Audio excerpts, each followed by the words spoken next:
अस्सलाम वालेकुम स्टूडेंट्स, कैसे हैं आप लोग। हमारी आज की वीडियो बहुत स्पेशल वीडियो है। आज की वीडियो में हम एनईडी के एंट्री टेस्ट की तैयारी करेंगे। वेट, कहीं आपको ऐसा तो नहीं लग रहा कि ये वीडियो आपके लिए इंपॉर्टेंट नहीं है। आप किसी भी यूनिवर्सिटी का कॉम्पिटिटिव एग्जाम दे रहे हो, ये वीडियो आपके लिए उतनी ही इंपॉर्टेंट है। इस वीडियो में हम ऑलमोस्ट 280 एमसीक्यूज के बारे में डिस्कस करेंगे। इन एमसीक्यूज की पीडीएफ का लिंक नीचे डिस्क्रिप्शन में मौजूद है। आप इस वीडियो को एंड तक जरूर देखिएगा। अगर आपको हमारी वीडियोस पसंद आती हैं तो हमारा चैनल सब्सक्राइब कर दीजिए और साथ साथ में बेल आइकॉन को भी प्रेस कर दीजिए। आइए स्टार्ट करते हैं। हमारा फर्स्ट एमसीक्यू है, carbohydrates contain functional group. Carbohydrates में कौन सा फंक्शनल ग्रुप मौजूद होता है। देखें, कार्बोहाइड्रेट्स में पॉलीहाइड्रोक्सी ग्रुप भी होता है, यानी कि OH ग्रुप भी होते हैं बहुत सारे, और साथ साथ में पॉलीहाइड्रोक्सी कीटोज भी होते हैं, यानी कि उसके अंदर functional group C double bond with O ये भी शामिल हो सकता है, और साथ साथ में उसमें पॉलीहाइड्रोक्सी एल्डोज भी शामिल हो सकता है जो कि एल्डिहाइड है। एल्डिहाइड यानी कि कार्बन का डबल बॉन्ड ऑक्सीजन के साथ में और एक हाइड्रोजन। तो ये तीनों फंक्शनल ग्रुप कार्बोहाइड्रेट्स के अंदर शामिल हो सकते हैं। तो सही आंसर हो जाएगा ऑल ऑफ दीज। आइए आगे बढ़ते हैं। हमारा नेक्स्ट एमसीक्यू है 5 ml of 1 molar NaOH, amount of NaOH present. हमसे पूछा जा रहा है कि एक लिक्विड के अंदर सोडियम हाइड्रोक्साइड को डिसॉल्व किया गया है। अब सोडियम हाइड्रोक्साइड की मोलैरिटी होनी चाहिए 1 मोलर, और वॉल्यूम बता रहे हैं 5 ml। हमें बता रहे हैं कि कितना मास सोडियम हाइड्रोक्साइड का मौजूद होना चाहिए। तो आइए जरा इसको कैलकुलेट करते हैं। हमारे पास फॉर्मूला होता है मोलैरिटी का, molarity equals to mass upon molar mass divided by volume. और आज हम कैलकुलेटर भी यूज करेंगे क्योंकि एनईडी में कैलकुलेटर अलाउड है। तो जरा आगे बढ़ते हैं। सबसे पहले हम वैल्यूज पुट कर लेते हैं। यहाँ पर मोलैरिटी की जगह पे हमने लिखा 1, मोलैरिटी की जगह पे हमने लिख लिया 1, और साथ साथ में मास की जगह पे हमने स्मॉल m लिखा। सोडियम हाइड्रोक्साइड का मोलर मास निकालेंगे तो सोडियम का हो जाएगा 23, ऑक्सीजन का हो जाएगा हमारे पास 16, और हाइड्रोजन का हो जाएगा 1। तीनों को एडअप कर लेंगे तो ये हो जाएगा 40। तो मोलर मास आएगा हमारे पास 40। अब वॉल्यूम 5 ml अगर आप पुट कर देंगे तो ये गलत हो जाएगा क्योंकि ये मिलीलीटर के अंदर है। तो आपको इसको लीटर के अंदर कन्वर्ट करना पड़ेगा। लीटर के अंदर कन्वर्ट करने के लिए 5 को डिवाइड करना पड़ेगा 1000 से। तो 5 डिवाइड बाई 1000 हमारे पास आंसर आ जाएगा 0.5 एक्सपोनेंशियल -3। तो हमारे पास आ जाएगा 5 एक्सपोनेंशियल -3। ये एक आंसर आ चुका है। अब ये डिनोमिनेटर में 1 से जाके मल्टीप्लाई हो जाएगा तो ये हो जाएगा 5 exponential -3 equals to m upon 40। अब ये 40 डिवाइड में है, ये जाके 5 एक्सपोनेंशियल -3 से मल्टीप्लाई हो जाएगा। तो हमारा सही आंसर बन जाएगा 1/5 या 0.2। तो हमारा option A is the right answer. आइए बढ़ते हैं एमसीक्यू नंबर 3 के ऊपर। तो एमसीक्यू नंबर 3 के अंदर हमसे कहा जा रहा है कि 20 ग्राम मोनो एटॉमिक गैस कौन सी होती है, जैसे कि helium, neon, xenon, argon, krypton वगैरह, ये मोनो एटॉमिक होती हैं क्योंकि सिंगल एटम की फॉर्म में गैसेस स्टेट के अंदर होती हैं। बाकी सारी जितनी भी गैसेस हैं वो डायटॉमिक होती हैं, जैसे कि क्लोरीन, फ्लोरीन, ब्रोमीन, आयोडीन वगैरह। अब देखें, हमारे पास एक मोनो एटॉमिक गैस है, उसका मास बता रहा है कि मास है 20 ग्राम, और वो ऑक्यूपाई कर रहा है 44.8 डेसीमीटर क्यूब। वॉल्यूम गिवन है। स्टैंडर्ड टेम्परेचर और प्रेशर पे हमें मालूम करना है atomic mass weight. Atomic mass weight का मतलब ये है कि क्योंकि वो मोनो एटॉमिक गैस है तो उसका एटॉमिक मास ही फाइंड आउट करना है। अगर वो डायटॉमिक होती तो हम मॉलिक्यूलर मास फाइंड आउट करते हैं। तो कैसे फाइंड आउट करेंगे?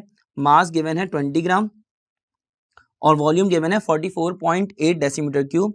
स्टैंडर्ड टेम्परेचर और प्रेशर, देखिए स्टैंडर्ड टेम्परेचर होता है 273 केल्विन और स्टैंडर्ड प्रेशर होता है 1 atmospheric. Atomic mass find out करना है तो यानी कि कैपिटल M की वैल्यू आपको फाइंड आउट करनी है, और R की वैल्यू आपको पता ही होगी। R की वैल्यू होती है 0.0821। फॉर्मूला अभी तक आप गेस कर चुके होंगे। जी बिल्कुल सही, फॉर्मूला हमारा सही यहाँ पे जो यूज होगा वो हो जाएगा PV इक्वल्स टू nRT।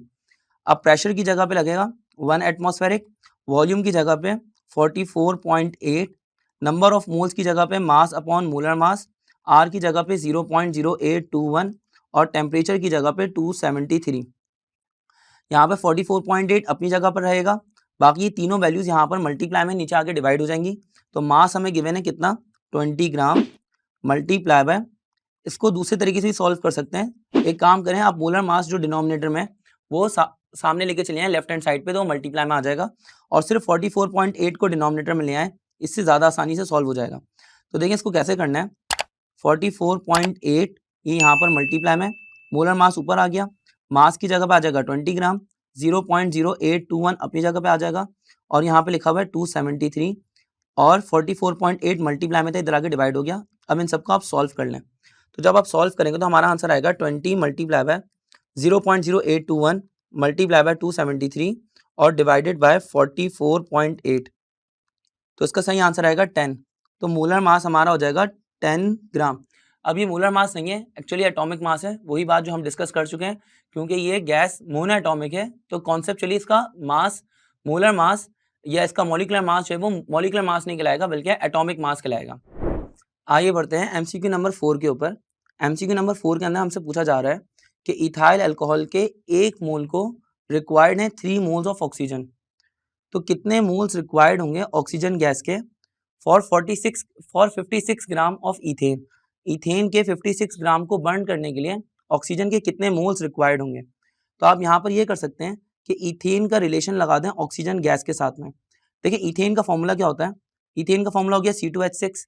अगर इसको बर्न करना है तो in the presence of oxygen burn करेंगे, जब in the presence of oxygen burn करेंगे तो हमारे पास बन जाएगा कार्बन डाइऑक्साइड और साथ साथ में वाटर वेपर्स। अब देखें इथेन गैस का मास है, अगर आप इथेन गैस के नंबर ऑफ मोल्स को कैलकुलेट करेंगे तो यहाँ पे कार्बन है 2, यहाँ पे कार्बन है 1, तो यहाँ पे सबसे पहले इक्वेशन को बैलेंस कर लेंगे, हो जाएगा 2CO2, हाइड्रोजन है 6, तो यहाँ पे आपको 3H2O से मल्टीप्लाई करना पड़ेगा, तो ये बन जाएगा 3H2O। अब ऑक्सीजन गैस की बात करते हैं, देखिए यहाँ पर ऑक्सीजन है 2 2 4, 4 प्लस 3 ऑक्सीजन हो गए, यहाँ पे टोटल हो गए 7। यहाँ पर लिखा हुआ है O2, O2 को बैलेंस करने के लिए आपको 3.5 मोल्स लेने पड़ेंगे, तो यहाँ पे आ जाएंगे 3.5 मोल्स ऑफ O2। हमारे पास नंबर ऑफ मोल्स का फॉर्मूला है, number of moles equals to mass upon molar mass, लेकिन आप एक काम कर लें, इसको दूसरे तरीके से सॉल्व कर लें। ऑक्सीजन गैस का मोलर मास होता है 16 को 2 से मल्टीप्लाई कर लें तो 32 को मल्टीप्लाई कर लें 3.5 से, तो यहाँ पे हमारा आंसर आ जाएगा 112। जबकि इथेन गैस का अगर आप मास निकालेंगे, मोलर मास निकालेंगे, तो ये आ जाएगा कार्बन का 12 2 से 24 प्लस 6 30, तो यहाँ पे आ जाएगा 30। अब देखिए यहाँ पे आपने लिखा C2H6, साथ में रेशो बना के लिखा 112, अब यहाँ पे रेशो बना के लिखा ऑक्सीजन गैस। अब देखिए इथेन गैस का मोलर मास है 30 और यहाँ पे ऑक्सीजन गैस का है 112। अब इसको कैसे सॉल्व करेंगे कि हम यहाँ पे इथेन का मोलर मास गिवन था हमें 30, वो हमने लिख लिया, मास गिवन था हमें 56, वो भी लिख लिया, साथ में रेशो भी बना लिया। अब ऑक्सीजन गैस का सबसे पहले मास निकाल लें, तो यहाँ पे हमने m लिख लिया। अभी क्या हो जाएगा 30 multiply by m equals to 112 multiply by 56। अब ये क्या हो जाएगा, मास अपनी जगह पर रहेगा, 112 को मल्टीप्लाई कर लें 56 से और डिवाइड कर लें 30 से, तो हमारे पास आंसर आएगा 209 ग्राम। अब 209 ग्राम इसका सही आंसर है, लेकिन हमें ऑप्शंस के अंदर क्या ऑप्शन गिवन है, हमें एक ऑप्शन गिवन है 192 ग्राम ऑफ ऑक्सीजन। देखिए 192 ग्राम ऑफ ऑक्सीजन 209 के करीब है, लेकिन बहुत ज़्यादा करीब नहीं है। लेकिन अगर आप बाकी दोनों ऑप्शंस को देखेंगे तो बाकी दोनों ऑप्शंस बिल्कुल ही गलत हैं। जैसे कि यहाँ पर अगर आप देखेंगे 81.84 डेसीमीटर क्यूब, तो 81.84 डेसीमीटर क्यूब यहाँ पर किसी भी सूरत नहीं आ सकता। अगर आप ऑक्सीजन गैस का मास निकालें और उसको उसके मोलर मास से डिवाइड करें तो किसी भी तरह से नंबर ऑफ मोल्स आपके पास 6 नहीं आएंगे और वॉल्यूम आपके पास 81.84 नहीं आएगा। तो हमारे पास सही आंसर यहाँ पर 192 ग्राम को ही टिक करना पड़ेगा। अगर ऑल ऑफ दीज के बजाय सही ऑप्शन होता है नन ऑफ दीज, तो हम उसको टिक कर कर आगे बढ़ते हैं, क्योंकि तीनों ऑप्शन ही यहाँ पर रॉन्ग हैं। आइए आगे बढ़ते हैं, एमसीक्यू नंबर 5 पे आते हैं। एमसीक्यू नंबर 5 में लिखा हुआ है -42 degree Fahrenheit is equals to, -42 degree Fahrenheit जो है वो सेंटीग्रेड के अंदर किस चीज़ के बराबर होगा। तो देखिए -42 डिग्री फ़ारेनहाइट है, अगर आपको फ़ारेनहाइट से सेंटीग्रेड की तरफ मूव करना है तो आप ये करेंगे, पहले फ़ारेनहाइट की वैल्यू में से 32 को माइनस कर लेंगे। जैसे -42 माइनस कर लें आप इसके अंदर 32, फिर आप इसको मल्टीप्लाई कर दें 0.566 से, तो आपके पास आंसर आ जाएगा। जैसे मैं यहाँ पर कर रहा हूँ, यहाँ पर हमने क्या किया, -42 माइनस 32, फिर इसको मल्टीप्लाई कर दिया 0.5566 से, तो हमारे पास सही आंसर आ जाएगा -41.1, जो कि ऑप्शन डी है, और ऑप्शन डी हमारा राइट आंसर है। एक बात यहाँ पर और समझ लीजिए कि सेंटीग्रेड और फ़ारेनहाइट का स्केल -40 पर कोइंसाइड कर जाते हैं, यानी कि -40 डिग्री फ़ारेनहाइट और -40 डिग्री सेंटीग्रेड ये दोनों आपस में बराबर होते हैं। आइए आगे बढ़ते हैं। एमसीक्यू नंबर 6 के अंदर हमसे पूछा जा रहा है benzene does not perform dash reaction.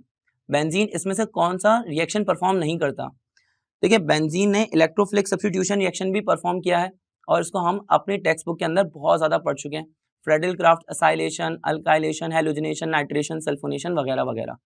अब देखें बेंजीन के अंदर एडिशन भी होती है क्योंकि उसके अंदर क्लोरीन गैस ऐड करो in the presence of sunlight या हाइड्रोजनेशन का प्रोसेस करो तो बेंजीन के अंदर एडिशन हो जाती है। अगर बेंजीन के अंदर ऑक्सीडेशन की बात करेंगे तो बेंजीन के अंदर ऑक्सीडेशन भी हो जाएगी। जब बेंजीन की ऑक्सीडेशन करते हैं तो हमारे पास बन जाता है मैलिक एनहाइड्राइड और साथ साथ में बेंजीन ट्राइओजोनाइड भी, दो अलग अलग कंपाउंड्स हमारे पास फॉर्म होते हैं अलग अलग ऑक्सीडेशन के प्रोसेस से। इसका मतलब बेंजीन ये तीनों रिएक्शंस परफॉर्म करता है। कौन सा रिएक्शन परफॉर्म नहीं करता बेंजीन? बेंजीन कभी भी एलिमिनेशन रिएक्शन परफॉर्म नहीं करता। आइए आगे बढ़ते हैं। एंजाइम इनमें से क्या चीज़ है? फैट्स, प्रोटीन्स, विटामिन्स या फैटी एसिड्स। तो देखें अमाइनो एसिड्स, अब आप सोच रहे होंगे अमाइनो एसिड्स यहाँ पर कहाँ से आ गए? तो एक बात समझ लीजिए, अमाइनो एसिड्स ही से सारा ताल्लुक स्टार्ट होता है। अमाइनो एसिड्स जब आपस में पॉलीमराइज होते हैं तो वो फॉर्म करते हैं प्रोटीन और प्रोटीन आपस में पॉलीमराइज होके एंजाइम बनाते हैं। यानी कि एंजाइम्स में प्रोटीन शामिल हैं और प्रोटीन में अमाइनो एसिड शामिल हैं। अगर इसका सवाल दूसरे तरीके से पूछेंगे कि प्रोटीन इनमें से क्या है, तो प्रोटीन अमाइनो एसिड है, प्रोटीन एंजाइम नहीं है। एंजाइम प्रोटीन से बना है, प्रोटीन एंजाइम से नहीं बना। तो बहरहाल हमारे पास एमसीक्यू नंबर 7 पे हमसे पूछा गया है एंजाइम क्या चीज़ है, तो एंजाइम प्रोटीन्स की पॉलीमराइजेशन से बनता है, तो प्रोटीन इसका सही आंसर हो जाएगा। आगे बढ़ते हैं। एमसीक्यू नंबर 8 में हमसे पूछा जा रहा है glucose and fructose are dash isomers. Glucose और फ्रक्टोज कौन से आइसोमर्स होते हैं? तो ग्लूकोज और फ्रक्टोज फंक्शनल ग्रुप आइसोमर्स होते हैं क्योंकि ग्लूकोज के अंदर CHO ग्रुप शामिल होता है, अल्डिहाइड ग्रुप, और फ्रक्टोज के अंदर कीटोनिक ग्रुप शामिल होता है, COO ग्रुप। बाकी दोनों पॉलीहाइड्रोक्सी अपनी जगह पे होते हैं, लेकिन इसका सही आंसर हो जाएगा फंक्शनल ग्रुप आइसोमर्स। इनके अंदर फंक्शनल ग्रुप चेंज होता है। एमसीक्यू नंबर 9 पर बढ़ते हैं। एमसीक्यू नंबर 9 पे हमसे कहा गया है valence shell electronic configuration of an element is 4p1। एक एलिमेंट की इलेक्ट्रॉनिक कॉन्फ़िगरेशन है, वैलेंस शेल इलेक्ट्रॉनिक कॉन्फ़िगरेशन है 4p1। What is incorrect for it? इसमें कौन सी बात उसके लिए गलत है? सबसे पहली चीज के अंदर पूछा जा रहा है कि ग्रुप ए, ऑप्शन ए कि वो ग्रुप 4A से बिलोंग करता है और फर्स्ट पीरियड से। 4p1 का सीधा सीधा मतलब ये होगा कि पीरियड नंबर 4 है और P1 है तो इसके पीछे 4s2 भी आ रहा होगा, तो S2 और P1 टोटल मिला के हो जाएगा 3A। तो हमारे पास बन जाएगा पीरियड 4 और ग्रुप 3A। ग्रुप 3A और पीरियड 4 वाला ऑप्शन बी सही है, लेकिन अगर आप देखेंगे तो ऑप्शन ए कंप्लीटली गलत लिखा हुआ है। ऑप्शन ए हमारा राइट आंसर होगा। हमें बताना था इनकरेक्ट स्टेटमेंट, तो इनकरेक्ट स्टेटमेंट में हमें पता लग गया कि 3A सही आंसर होना चाहिए। यहाँ पे लिखा हुआ है ग्रुप 4A, तो ये गलत हो जाएगा। और फर्स्ट पीरियड लिखा हुआ है, हालांकि सही आंसर है फोर्थ पीरियड, तो ये भी हमारा गलत ऑप्शन हो जाएगा। अब नीचे ऑप्शन सी और ऑप्शन डी पे आपको जाने की जरूरत पड़ेगी नहीं, लेकिन मैं यहाँ पे फिर भी आपके लिए एक्सप्लेन कर देता हूँ। एन से मुराद होता है नंबर ऑफ पीरियड, तो देखिए पीरियड नंबर 4 है तो एन की वैल्यू हो जाएगी 4, क्योंकि एन से मुराद नंबर ऑफ शेल और जितने शेल्स होते हैं उतना उस पीरियड से वो बिलोंग करता है। तो अगर 4 शेल्स हैं तो फोर्थ पीरियड से बिलोंग करेगा। अब L इक्वल टू 1 लिखा हुआ है, देखें L से मुराद होता है एजीमुथल क्वांटम नंबर। L की वैल्यू अगर 0 होगी तो s ऑर्बिटल, L की वैल्यू 1 होगी तो p ऑर्बिटल, L की वैल्यू 2 होगी तो d ऑर्बिटल और L की वैल्यू 3 होगी तो f ऑर्बिटल। अब देखें L की वैल्यू 1 भी है यहाँ पे क्योंकि p ऑर्बिटल है, 4p1 लिखा हुआ है, तो इसका मतलब L इक्वल टू 1 भी हमारा सही आंसर है। अब बात करते हैं MCQ number option number D के ऊपर। तो यहाँ पे लिखा हुआ मैग्नेटिक क्वांटम नंबर -1, 0 और +1 होगा। तो हमें ये बात पता है कि मैग्नेटिक क्वांटम नंबर जो होता है वो फंक्शन होता है एजीमुथल क्वांटम नंबर का। अगर एजीमुथल क्वांटम नंबर की वैल्यू 1 है तो मैग्नेटिक क्वांटम नंबर की वैल्यू -1 से लेके +1 तक होगी। तो इस हिसाब से चौथा ऑप्शन भी, फोर्थ ऑप्शन भी बिल्कुल सही है। सिर्फ ऑप्शन ए यहाँ पर गलत है, बाकी तीनों ऑप्शन यहाँ पर सही दिए हुए हैं। तो इसका मतलब हमारा राइट आंसर ऑप्शन ए है। आइए आगे बढ़ते हैं। एमसीक्यू नंबर 10 के अंदर हमसे क्या कहा जा रहा है? एमसीक्यू नंबर 10 में हमसे कहा जा रहा है कि element with second highest percentage in stainless steel is.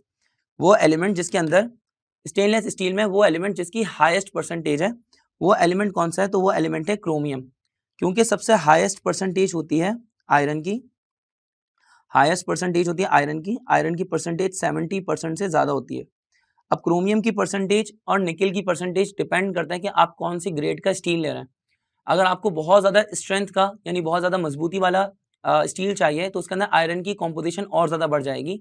और अगर शाइन के हिसाब से या उसको कोरोजन से रोकने के लिए आपने स्टील खरीदना है तो उसके अंदर क्रोमियम की और निकल की परसेंटेज अलग अलग हो जाएगी। लेकिन फिर भी क्रोमियम की जो एवरेज परसेंटेज होती है वो 12% से लेकर 18% तक होती है, जबकि निकल की एवरेज परसेंटेज 2% से लेकर 8% तक होती है। तो हमारा इस हिसाब से सही आंसर हो जाएगा कि क्रोमियम की सेकंड हाईएस्ट परसेंटेज है आयरन के बाद, तो chromium is the right answer. अब आगे बढ़ते हैं एमसीक्यू नंबर 11 पे। एमसीक्यू नंबर 11 पे हमसे कहा जा रहा है फॉर्मूला ऑफ पोटेशियम पर मैग्नेट इज। तो formula of potassium magnet is, देखें यहाँ पे पोटेशियम मैग्नेट का फॉर्मूला पूछ रहे हैं और एक जगह पे पूछेंगे पोटेशियम पर मैग्नेट का फॉर्मूला। तो मैं आपको दोनों के अंदर डिफरेंस समझा देता हूँ। पोटेशियम मैग्नेट लिखा हुआ है तो इसका आंसर हो जाएगा K2MnO4, और अगर पूछें पोटेशियम पर मैग्नेट तो इसका फॉर्मूला हो जाएगा KMnO4। अभी फिलहाल उन्होंने पूछा है पोटेशियम मैग्नेट, तो इसका सही आंसर होगा ऑप्शन बी K2MnO4। अब आगे बढ़ते हैं एमसीक्यू नंबर 12 पे। एमसीक्यू नंबर 12 में हमसे पूछा जा रहा है respective names of NO, NO2-1 और NO3-1। देखें ये एक ऐसा एमसीक्यू है जो कि आपसे पूछा गया था एनईडी के पास पेपर्स में, और ये सारे एमसीक्यूज हम एनईडी के पास पेपर्स के ही डिस्कस कर रहे हैं। लेकिन ये जब एनईडी के अंदर ये वाला एमसीक्यू आया था तो उसके ऑप्शंस चारों गलत थे, तो मैंने यहाँ पे चारों गलत ऑप्शंस ही लिखे हैं और उस पर +1 दिया गया था, मतलब यानी कि +1 ग्रेस मार्क्स दिए गए थे इस एमसीक्यू के ऊपर। लेकिन हमने चारों ऑप्शंस गलत लिखे हैं। आपको समझाता हूँ इस एमसीक्यू के अंदर पूछा क्या जा रहा है। पूछ रहे हैं कि रिस्पेक्टिव नेम्स NO का, NO2-1 का और NO3-1 का क्या होगा। तो देखें NO को कहा जाता है नाइट्रिक ऑक्साइड, और NO2-1 को कहा जाता है नाइट्राइट, आखिर में T लगेगा, और NO3-1 को कहा जाता है नाइट्रेट। अच्छा एक चीज और समझ लीजिए कि N-3 लिखा हो तो उसको कहा जाता है नाइट्राइट। अभी तो फिलहाल N-3 नहीं पूछा गया, लेकिन उसका नाम दे दिया गया है। चारों ऑप्शंस में नाइट्राइट और नाइट्राइट आपको दिख जाएगा, किसी भी ऑप्शन में आपको नाइट्रिक ऑक्साइड नहीं दिखेगा, यानी कि ये ऑप्शन मौजूद ही नहीं है। तो अब हम किसको टिक करेंगे। देखें हमारे पास रिस्पेक्टिव नेम क्या होना चाहिए कि सबसे सेकंड लास्ट में आना चाहिए नाइट्राइट और फिर आखिर में आना चाहिए नाइट्रेट। तो इसके हिसाब से देख लें सबसे सही आंसर कौन सा हो जाएगा। यहाँ पे आखिर में नाइट्राइट गिवन है तो ऑप्शन ए गलत हो जाएगा, आखिर में नाइट्राइट गिवन है तो ये भी गलत हो जाएगा, और यहाँ पर ऑप्शन सी के अंदर यहाँ पे ऑप्शन सी में भी आखिर में नाइट्राइट गिवन है तो ये भी गलत हो जाएगा, और ऑप्शन डी के अंदर नाइट्राइट, नाइट्रेट और नाइट्राइट गिवन है, ये वाला ऑप्शन भी गलत हो जाएगा, क्योंकि इसके अंदर चारों ही ऑप्शन जैसे कि मैंने आपको बताया था गलत थे। सही अगर इसकी नाम की क्लासिफिकेशन की जाएगी तो सबसे पहले आएगा NO का नाम जो कि हो जाएगा नाइट्रिक ऑक्साइड। नाइट्रिक ऑक्साइड के बाद जो अगला नाम आएगा वो आएगा NO2-1 का, और NO2-1 का नाम हो जाएगा नाइट्राइट, और NO2-1 के बाद अगला नाम आएगा NO3-1 का, और NO3-1 का नाम हो जाएगा नाइट्रेट। और अगर NO से पहले गिवन होता N-3 तो N-3 का नाम हो जाता है नाइट्राइड, आखिर में D। देखिए ये चारों कितना कंफ्यूजिंग है और यहाँ पे चारों ऑप्शंस गलत थे, लेकिन बहरहाल आपको सही आंसर पता लग चुका है। तो आइए आगे बढ़ते हैं। एमसीक्यू नंबर 13 के अंदर हमसे पूछा जा रहा है total number of sigma bonds in benzene. Benzene के अंदर टोटल सिग्मा बॉन्ड्स कितने होते हैं। तो हम बेंजीन का स्ट्रक्चर ड्रॉ कर लेते हैं। बेंजीन के अंदर अगर आप देखेंगे हर कॉर्नर पे एक कार्बन मौजूद है और एक हाइड्रोजन, हर कॉर्नर पे एक कार्बन एक हाइड्रोजन, एक कार्बन एक हाइड्रोजन। इस तरह से टोटल 6 कार्बन हो जाएंगे और 6 हाइड्रोजन हो जाएंगे। 6 कार्बन के आपस में जो सिंगल बॉन्ड्स होंगे वो हो जाएंगे 6 सिग्मा बॉन्ड्स, और 6 हाइड्रोजन के कार्बन के साथ जो बॉन्ड होंगे वो भी हो जाएंगे 6 सिग्मा बॉन्ड्स। तो टोटल सिग्मा बॉन्ड हो जाएंगे यहाँ पे 12, और जो 3 ऑल्टरनेट डबल बॉन्ड्स हैं ये बन जाएंगे 3 पाई बॉन्ड्स। तो हमारा इसका सही आंसर हो जाएगा total number of sigma bond in benzene is 12, और अगर पाई बॉन्ड्स का पूछा जाता तो उसका सही आंसर हो जाता 3। आइए आगे बढ़ते हैं एमसीक्यू नंबर 14 पे।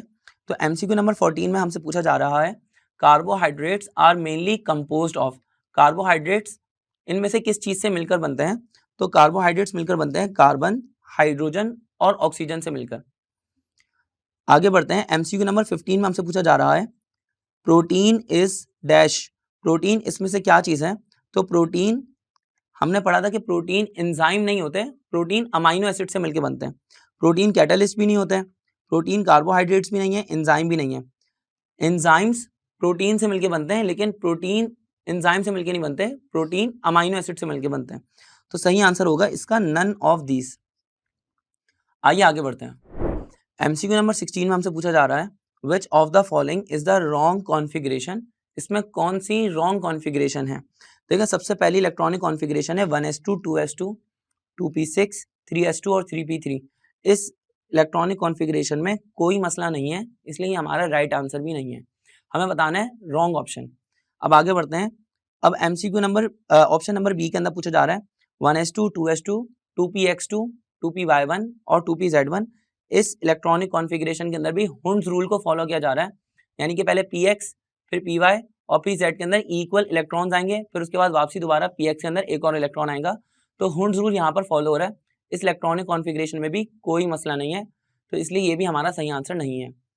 अब बढ़ते हैं MCQ number option number C पे। तो ऑप्शन नंबर सी के अंदर हमसे कहा जा रहा है 1s2 2s2 2px2 2py1 और 2pz0।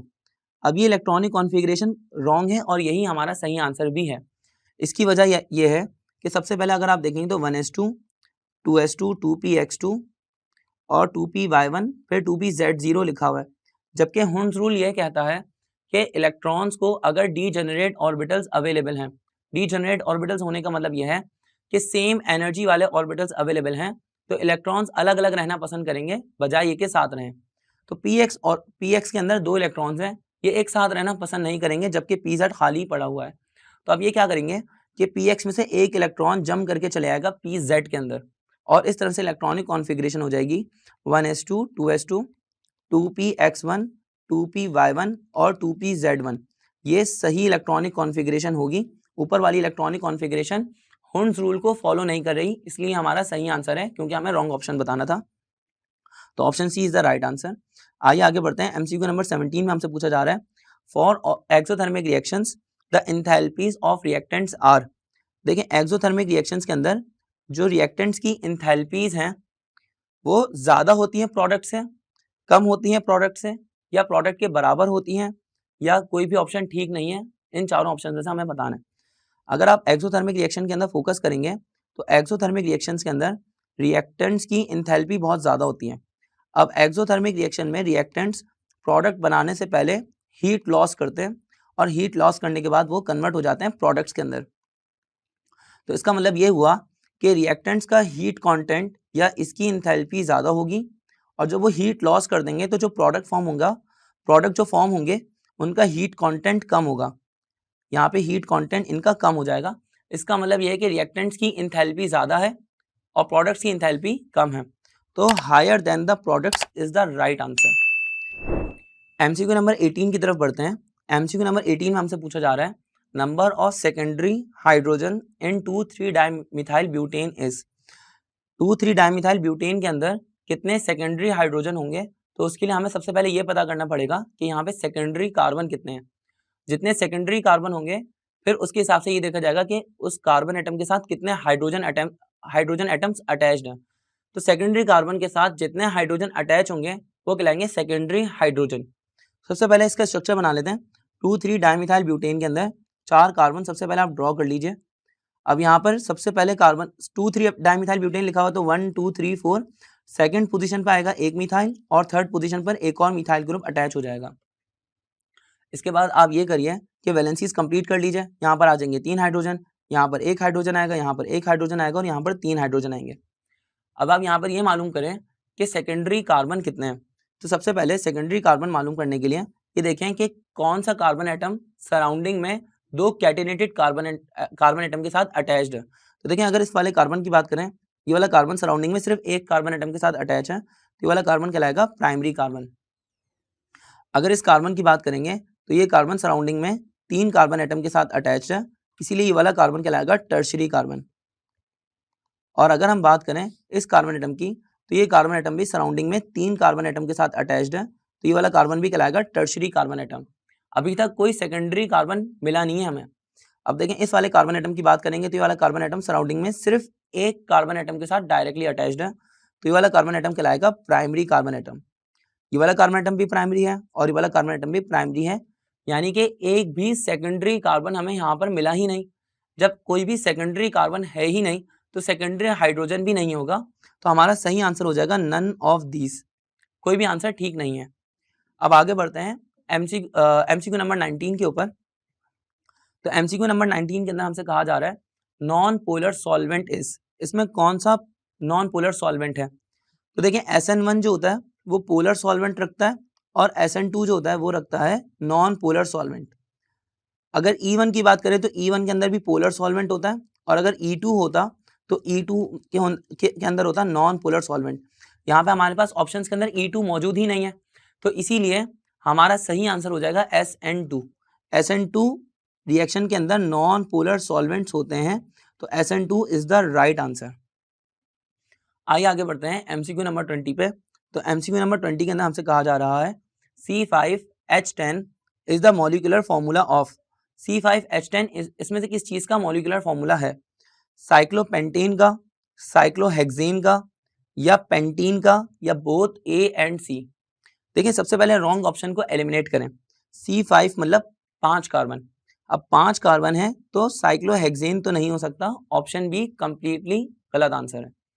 अगर बात करते हैं ऑप्शन ए की या ऑप्शन सी की, तो देखिए पेंटीन बिलोंग करता है अल्कीन फैमिली से और साइक्लोपेंटेन बिलोंग करता है साइक्लो अल्केन से।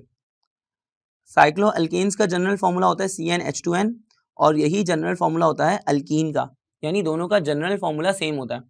तो इसीलिए अगर 5 कार्बन है तो उसके डबल हाइड्रोजन हो जाएंगे 10, और ये फॉर्मूला दोनों के लिए वैलिड हो जाएगा। C5H10 वाला फॉर्मूला दोनों के लिए वैलिड होगा, C5 साइक्लोपेंटेन के लिए भी और पेंटीन के लिए भी। तो हमारा सही आंसर हो जाएगा बोथ A एंड C। आगे बढ़ते हैं एमसीक्यू नंबर 21 के ऊपर। तो एमसीक्यू नंबर 21 के अंदर हमसे कहा जा रहा है property depends upon the number of solid particles in a solution. वो प्रॉपर्टी जो कि सॉल्यूशन में सॉलिड पार्टिकल्स के नंबर के ऊपर डिपेंड करती है, वो प्रॉपर्टी क्या कहलाती है? तो ये प्रॉपर्टी कहलाती है कॉलिगेटिव प्रॉपर्टी। सही आंसर हो जाएगा ऑप्शन बी, सिर्फ डेफिनेशन थी है। आगे बढ़ते हैं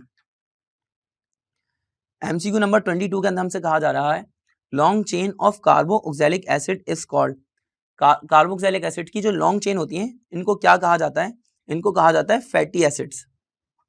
आइए आगे बढ़ते हैं 23 के अंदर हमसे पूछा जा रहा है nitrogen molecule contains, nitrogen molecule में कितने सिग्मा बॉन्ड होते हैं और कितने पाई बॉन्ड होते हैं? अगर नाइट्रोजन मॉलिक्यूल की बात की जाए तो नाइट्रोजन और नाइट्रोजन के दरमियान में ट्रिपल कोवेलेंट बॉन्ड होता है। अब पहला बॉन्ड हो जाएगा सिग्मा और बाकी दोनों बॉन्ड्स हो जाएंगे पाई। ये जो पहला बॉन्ड है ये सिग्मा होगा और बाकी जो दोनों बॉन्ड्स हैं ये कहलाएंगे पाई बॉन्ड्स। तो हमारा सही आंसर हो जाएगा 1 sigma bond and 2 pi bonds. Option C is the right answer. आइए आगे बढ़ते हैं नेक्स्ट एमसीक्यू पे। तो नेक्स्ट एमसीक्यू में हमसे कहा जा रहा है रियल गैस ओबे ideal behaviour eight. Real gas जो है वो आइडियल बिहेवियर को कब ओबे करती है? देखिए रियल गैस के अंदर फोर्स ऑफ अट्रैक्शन या फोर्स ऑफ रिपल्जन मौजूद हो सकती है जब गैसेस के मॉलिक्यूल्स एक दूसरे के करीब करीब आ जाएं। अगर गैसेस के मॉलिक्यूल्स एक दूसरे से दूर दूर रहेंगे तो उनके दरमियान में कोई फोर्स ऑफ अट्रैक्शन या कोई रिपल्जन नहीं होगी। रियल गैस में कोई force of attraction, no force of attraction और रिपल्जन, कोई फोर्स ऑफ अट्रैक्शन या रिपल्जन नहीं होगी अगर मॉलिक्यूल्स एक दूसरे से दूर दूर हों। If molecules are far away from each other, और ये कब पॉसिबल है कि मॉलिक्यूल्स एक दूसरे से दूर दूर आए? तो ये पॉसिबल है लो टेम्परेचर पे, ये पॉसिबल है हाई टेम्परेचर पे और लो प्रेशर पे। हाई टेम्परेचर पे जब गैसेस के मॉलिक्यूल्स की काइनेटिक एनर्जी बढ़ जाएगी, हाई टेम्परेचर पे गैसेस के मॉलिक्यूल्स की काइनेटिक एनर्जी बढ़ जाएगी, और जब काइनेटिक एनर्जी मॉलिक्यूल्स की बढ़ जाएगी तो ये एक दूसरे से दूर दूर मूव करेंगे। जब इनका साइज बढ़ जाएगा तो कोई मतलब एक दूसरे दूर दूर हो जाएंगे तो ज़्यादा वॉल्यूम कंटेन करेंगे, तो इनके दरमियान में कोई फोर्स ऑफ अट्रैक्शन या रिपल्जन नहीं होगी। लो प्रेशर पे भी गैसेस के मॉलिक्यूल एक दूसरे से दूर दूर हो जाएंगे क्योंकि इनको कंप्रेस करने के लिए कोई चीज़ नहीं है। जब लो प्रेशर पे ये एक दूसरे से दूर दूर हो जाएंगे तो कोई फोर्स ऑफ अट्रैक्शन या रिपल्जन इनके दरमियान में नहीं होगी। तो रियल गैस फिर आइडियल बिहेवियर को फॉलो करेगी हाई टेम्परेचर और लो प्रेशर के ऊपर। तो हमारा सही आंसर हो जाएगा हाई टेम्परेचर और लो प्रेशर। हाई टेम्परेचर और लो प्रेशर हमारे पास गिवन है ऑप्शन बी के अंदर। Low pressure and high temperature, it is the right answer. आगे बढ़ते हैं 25 पे। 25 के अंदर पूछा जा रहा है oxidation state of manganese in KMnO4, KMnO4 के अंदर ऑक्सीडेशन स्टेट क्या होगी? तो जरा चेक करते हैं। KMnO4 पोटेशियम की ऑक्सीडेशन स्टेट हो गई +1, ऑक्सीजन की ऑक्सीडेशन स्टेट हम नॉर्मल स्टेट रखते हैं -2 और -2 को 4 से मल्टीप्लाई कर लेते तो ये हो जाएगा -8। अब +1 और -8 का टोटल कर लेंगे तो ये हो जाएगा -7। इसका मतलब मैग्नीज पर थ्योरेटिकली चार्ज होना चाहिए +7 ताकि ओवरऑल कंपाउंड न्यूट्रल रहे, जो कि अभी ये न्यूट्रल नजर आ रहा है, यानी कंपाउंड के ऊपर कोई चार्ज नहीं है। तो इसीलिए मैग्नीज के ऊपर जो ऑक्सीडेशन स्टेट होगी यहाँ पर हो जाएगी +7। MCQ नंबर 26 में हमसे पूछा जा रहा है valence shell electronic configuration of an element is 3s2 3p1। एक एलिमेंट है, उसकी इलेक्ट्रॉनिक कॉन्फ़िगरेशन है 3s2 3p1, तो वैलेंसी क्या होगी जरा चेक करें। 3s2 3p1 है, अब इसका मतलब ये है कि उसके थर्ड शेल में 3 इलेक्ट्रॉन है। अब लेट से अज्यूम कर लें कि न्यूक्लियस और न्यूक्लियस के पास 3 शेल्स हैं और थर्ड शेल में उसके पास हैं 3 इलेक्ट्रॉन। अब ये 3 इलेक्ट्रॉन या तो ये शेयर कर सकता है या ये लॉस कर सकता है। लेट से एल्यूमिनियम ले लें, तो एल्यूमिनियम के पास आउटर मोस्ट शेल में 3 इलेक्ट्रॉन होंगे, तो ये 3 इलेक्ट्रॉन लॉस कर सकता है क्योंकि ये 5 इलेक्ट्रॉन गेन नहीं कर सकता, ये छीन नहीं सकता 5 इलेक्ट्रॉन ऑक्टेट रूल को फॉलो करने के लिए। तो अब जब ये लॉस कर देगा या शेयर करेगा तो इलेक्ट्रोपॉजिटिव चार्ज शो करेगा या इलेक्ट्रोपॉजिटिविटी का रद्द अमल शो करेगा। अब इलेक्ट्रोपॉजिटिविटी की वजह से इसका जो ऑक्सीडेशन नंबर हो जाएगा वो हो जाएगा सीधा सीधा +3। आपको अगर ये बात मुश्किल लग रही हो तो आपने इस चीज़ को अपने ध्यान में रखना है कि हमने Al+3 के आयन्स बहुत ज़्यादा कॉमनली देखे हैं। आइए आगे बढ़ते हैं। हमसे नेक्स्ट MCQ में MCQ नंबर 27 में हमसे पूछा जा रहा है कि when ethanol reacts with sulphuric acid which one of the following product is obtained. जब इथेनॉल को सल्फ्यूरिक एसिड के साथ में रिएक्ट करवाया जाता है तो क्या चीज़ फॉर्म होती है? देखें, एक बात आप आसानी से याद कर सकते हैं कि इथेनॉल अल्कोहल से बिलोंग करता है। जब भी हम अल्कोहल की डिहाइड्रेशन करेंगे, और अल्कोहल की डिहाइड्रेशन कैसे होगी, जब हम सल्फ्यूरिक एसिड कैटलिस्ट के तौर पे या सॉल्वेंट के तौर पे एक्चुअली यूज़ करेंगे और टेम्परेचर रखेंगे 170 डिग्री सेंटीग्रेड के आसपास। तो सल्फ्यूरिक एसिड एक डिहाइड्रेटिंग एजेंट है, यानी कि वो वाटर मॉलिक्यूल को एब्जॉर्ब कर लेगा। जब पानी को अपने अंदर एब्जॉर्ब कर लेगा तो अल्कोहल में से एक वाटर लॉस हो जाएगा और वो कन्वर्ट हो जाएगा अल्कीन के अंदर। अगर ये बात मुश्किल लग रही है तो आप इसको ऐसे समझ सकते हैं जैसे C2H5OH इथेनॉल है और सल्फ्यूरिक एसिड के साथ में जब इसको रिएक्ट करवाया तो यहाँ से एक वाटर मॉलिक्यूल कम हो गया। अब एक वाटर मॉलिक्यूल कम हो जाएगा तो बन जाएगा H2O। जब यहाँ से 2 हाइड्रोजन और एक ऑक्सीजन चला जाएगा तो यहाँ पर बच जाएंगे 5 और एक 6 हाइड्रोजन थे, अब बच जाएंगे 4 हाइड्रोजन और कार्बन है 2, तो C2H4 बचेगा और C2H4 इथीन का फॉर्मूला है, यानी कि अल्कीन फॉर्म हुआ है, अल्काइन और अल्केन फॉर्म नहीं हुआ है। आइए आगे बढ़ते हैं। नेक्स्ट MCQ में हमसे पूछा जा रहा है which one of the following elements formed coloured compounds. इसमें कौन से एलिमेंट्स कलर्ड कंपाउंड फॉर्म करेंगे? देखिए, कलर्ड कंपाउंड्स ना सिर्फ ट्रांजिशन एलिमेंट्स के कंपाउंड फॉर्म करते हैं। ट्रांजिशन एलिमेंट्स यानी कि जैसे कॉपर, गोल्ड, सिल्वर, प्लेटिनियम, निकल, क्रोमियम वगैरह वगैरह वगैरह। अब ये डी ब्लॉक एलिमेंट्स हैं, ट्रांजिशन एलिमेंट्स हैं, ये CFT को यानी क्रिस्टल फील्ड थ्योरी को फॉलो करते हैं। अब इनके जितने भी कंपाउंड्स होंगे वो सबके सब कलर्ड होंगे। इसके पीछे क्या रीज़न है वो आप जाके अपनी टेक्स्ट बुक में पढ़ सकते हैं। तो हमारा सही आंसर हो जाएगा यहाँ पे option B, transition elements. Alkene, halogens और ग्रुप 1A इनके कंपाउंड्स आमतौर पे कलरलेस होते हैं।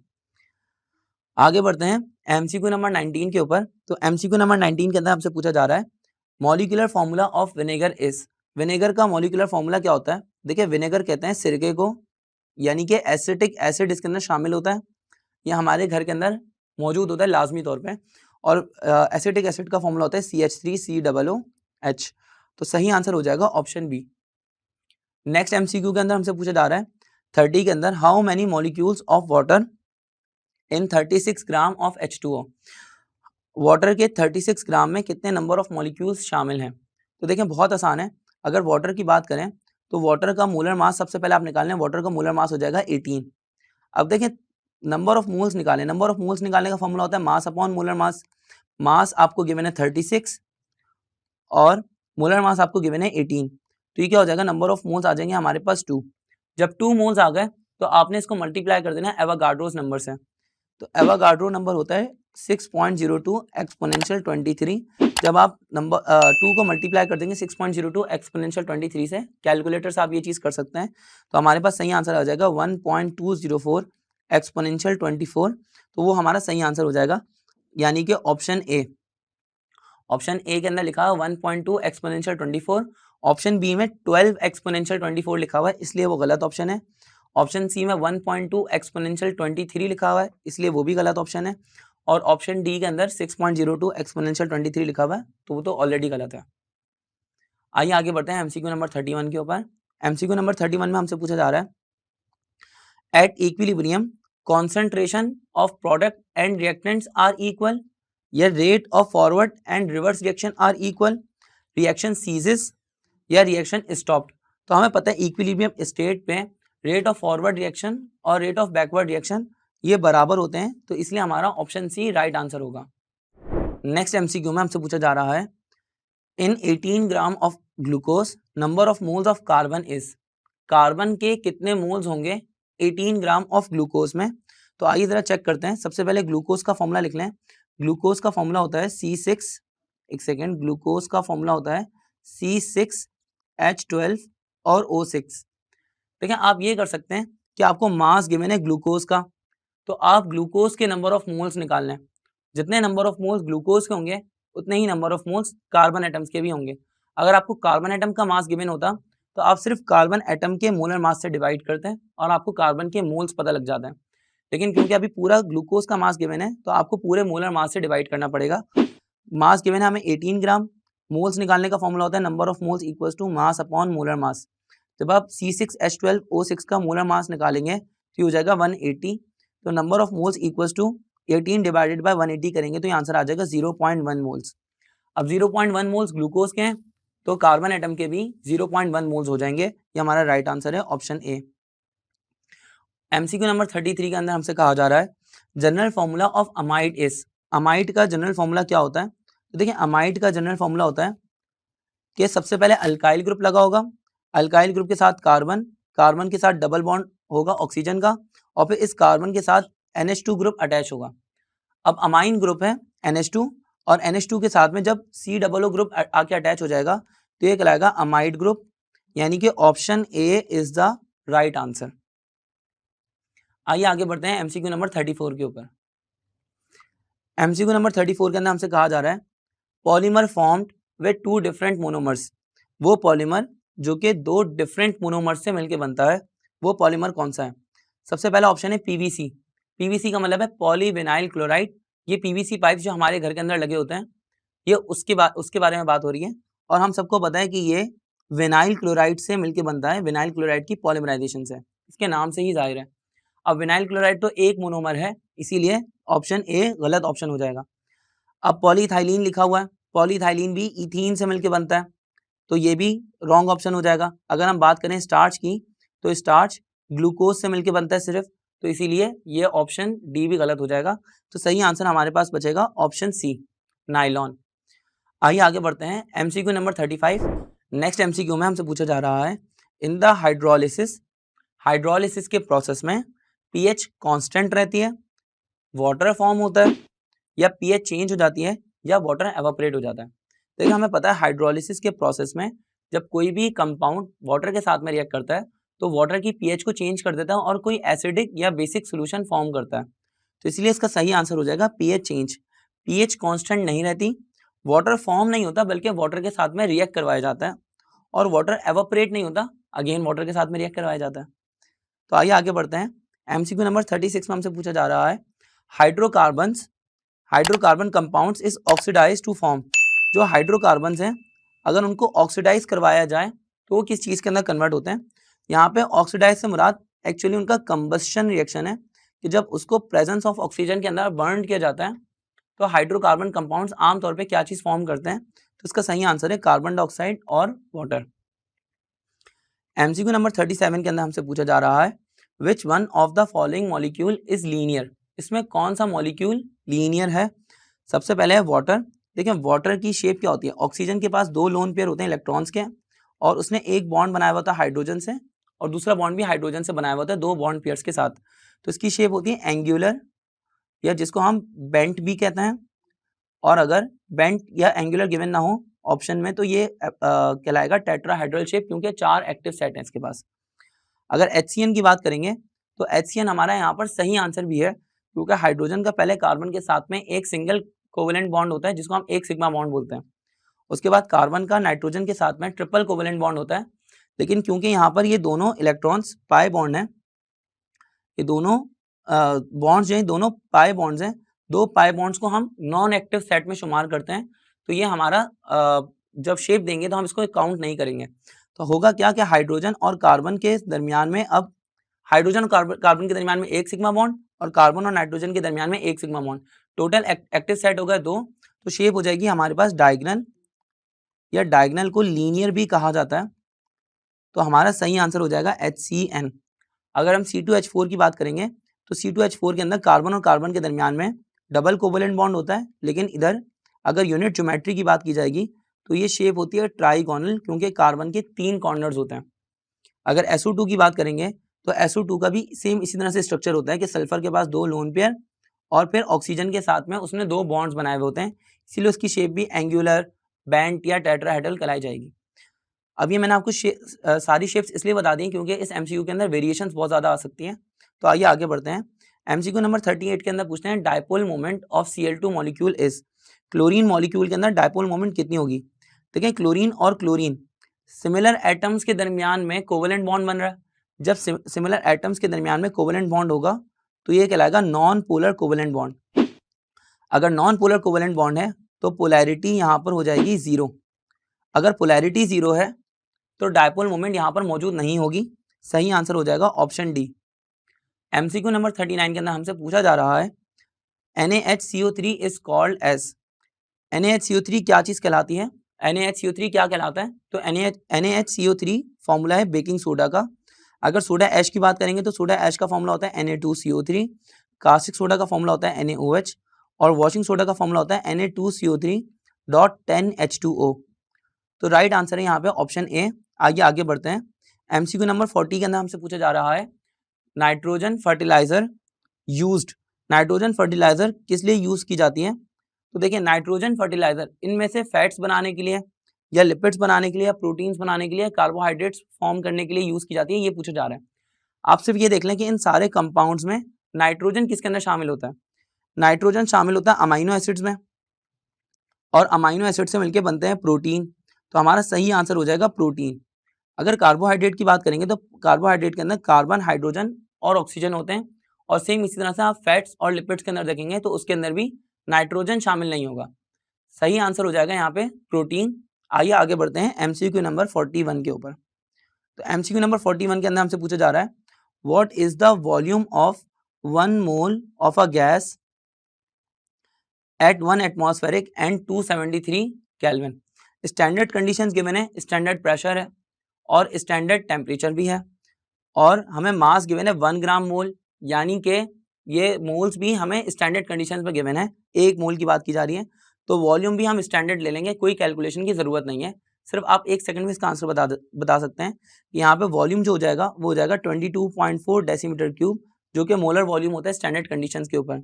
अब 22.4 डेसीमीटर क्यूब भी लिखा हो सकता है या 22.4 लीटर्स भी लिखा हो सकता है, दोनों एक ही बात है, तो ऑप्शन डी हमारा सही आंसर है। आइए आगे बढ़ते हैं। MCQ नंबर 42 के अंदर हमसे पूछा जा रहा है when 50 centimetre cube of hydrogen reacts with 10 centimetre cube of oxygen at 293 kelvin and standard pressure total volume of mixture. अब यहाँ पर पूछा जा रहा है कि हाइड्रोजन गैस का वॉल्यूम है 50 सेंटीमीटर क्यूब और ऑक्सीजन गैस का वॉल्यूम है 10 सेंटीमीटर क्यूब, तो टोटल वॉल्यूम मिक्सचर का क्या हो जाएगा, बढ़ जाएगा, कम हो जाएगा या रिमेन सेम बराबर रहेगा। देखिए गैसेस का अपना कोई वॉल्यूम नहीं होता, हाइड्रोजन गैस का वॉल्यूम बता रहे हैं 50 सेंटीमीटर क्यूब, लेकिन ये हाइड्रोजन गैस का वॉल्यूम नहीं है बल्कि ये कंटेनर का वॉल्यूम है। सिमिलरली ऑक्सीजन गैस का भी 10 सेंटीमीटर क्यूब उसका अपना वॉल्यूम नहीं है बल्कि उस कंटेनर का वॉल्यूम है जिस कंटेनर के अंदर ऑक्सीजन गैस को रखा गया।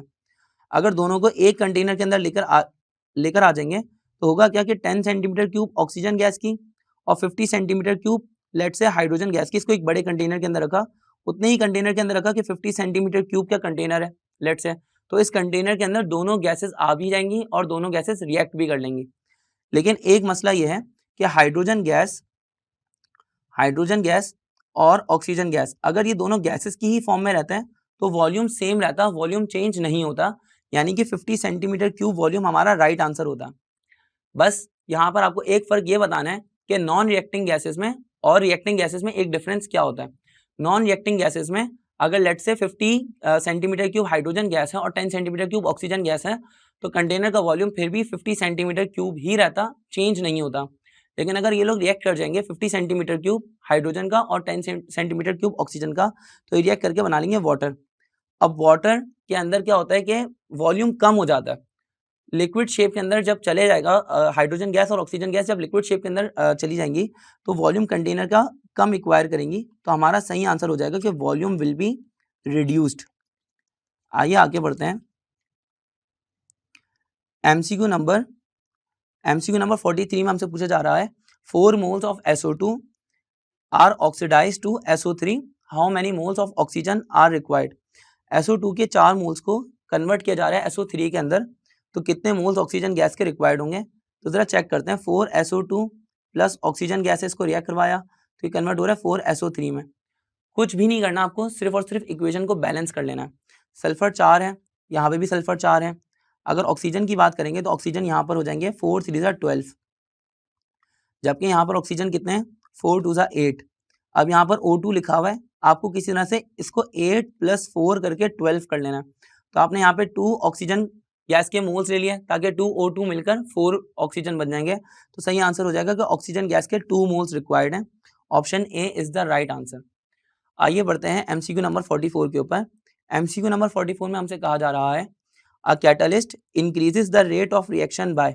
एक कैटलिस्ट रेट ऑफ रिएक्शन को इंक्रीज करता है कैसे। कैटलिस्ट क्या करता है, रेट ऑफ रिएक्शन को बढ़ाने के लिए एक्टिवेशन एनर्जी को कम कर देता है। तो सही आंसर हो जाएगा option A, decreasing the activation energy.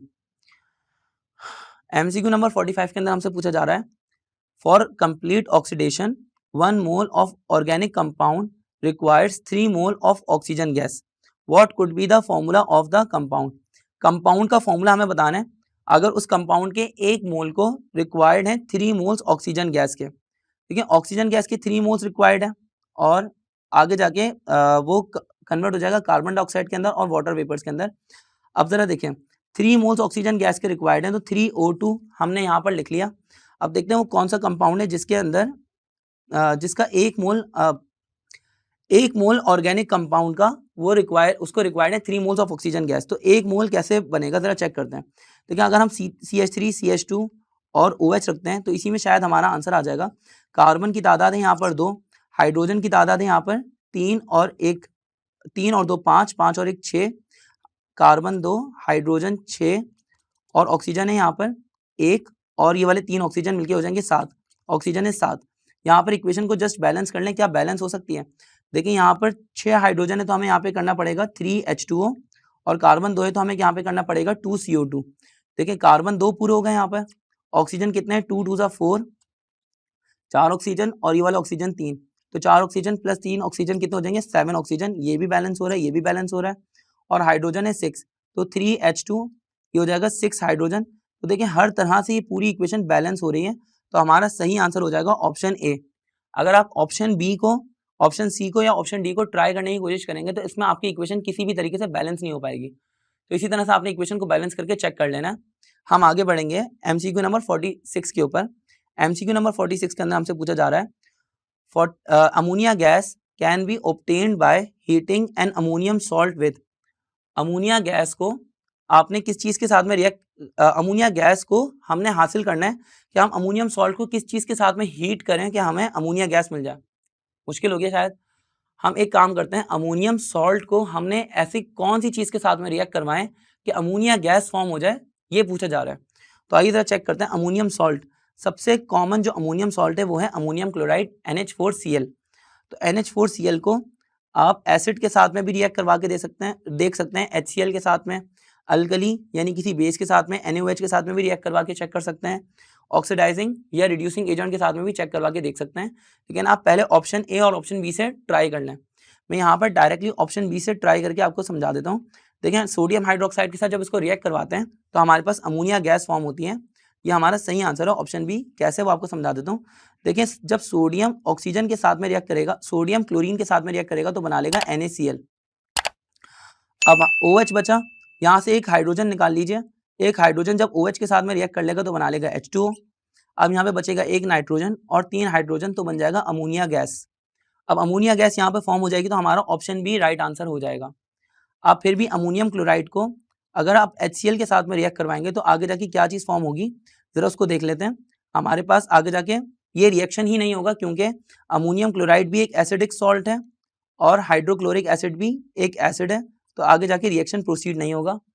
आइए आगे बढ़ते हैं MCQ नंबर 47 के ऊपर। MCQ नंबर 47 के अंदर हमसे कहा जा रहा है brass is an alloy of. Brass इसमें से किस चीज़ का अलॉय है, तो हमें ब्रास के बारे में पता है कि ब्रास अलॉय होता है ब्रास अलॉय होता है कॉपर का और जिंक का। ब्रास अलॉय होता है कॉपर का और जिंक का, तो हमारा सही आंसर हो जाएगा copper and zinc, option C. जबकि ब्रोंज अलॉय होता है कॉपर का और टिन का। यहाँ पे अगर आपसे ब्रोंज के बारे में पूछ लिया जाता तो ब्रोंज अलॉय होता है कॉपर का और टिन का। इसमें थोड़ी परसेंटेज एल्यूमिनियम की भी शामिल होती है, तो ब्रोंज के बारे में नहीं पूछा जा रहा। हम आगे बढ़ते हैं MCQ नंबर 48 के ऊपर। तो MCQ नंबर 48 के अंदर हमसे कहा गया है कि raindrops are spherical due to. जो बारिश के जो कतरे होते हैं वो गोल दायरे के अंदर होते हैं, यानी गोल गोल होते हैं, क्यों? तो रेन ड्रॉप्स जो होते हैं वो स्फेरिकल होते हैं सरफेस टेंशन की वजह से। सरफेस टेंशन क्या करता है कि वाटर मॉलिक्यूल्स का सरफेस एरिया रिड्यूस करने की कोशिश करता है inward molecular force of attraction के थ्रू। तो इसी वजह से जब वाटर मॉलिक्यूल्स अपना सरफेस एरिया रिड्यूस करते हैं तो वो गोल दायरे के अंदर कन्वर्ट हो जाते हैं।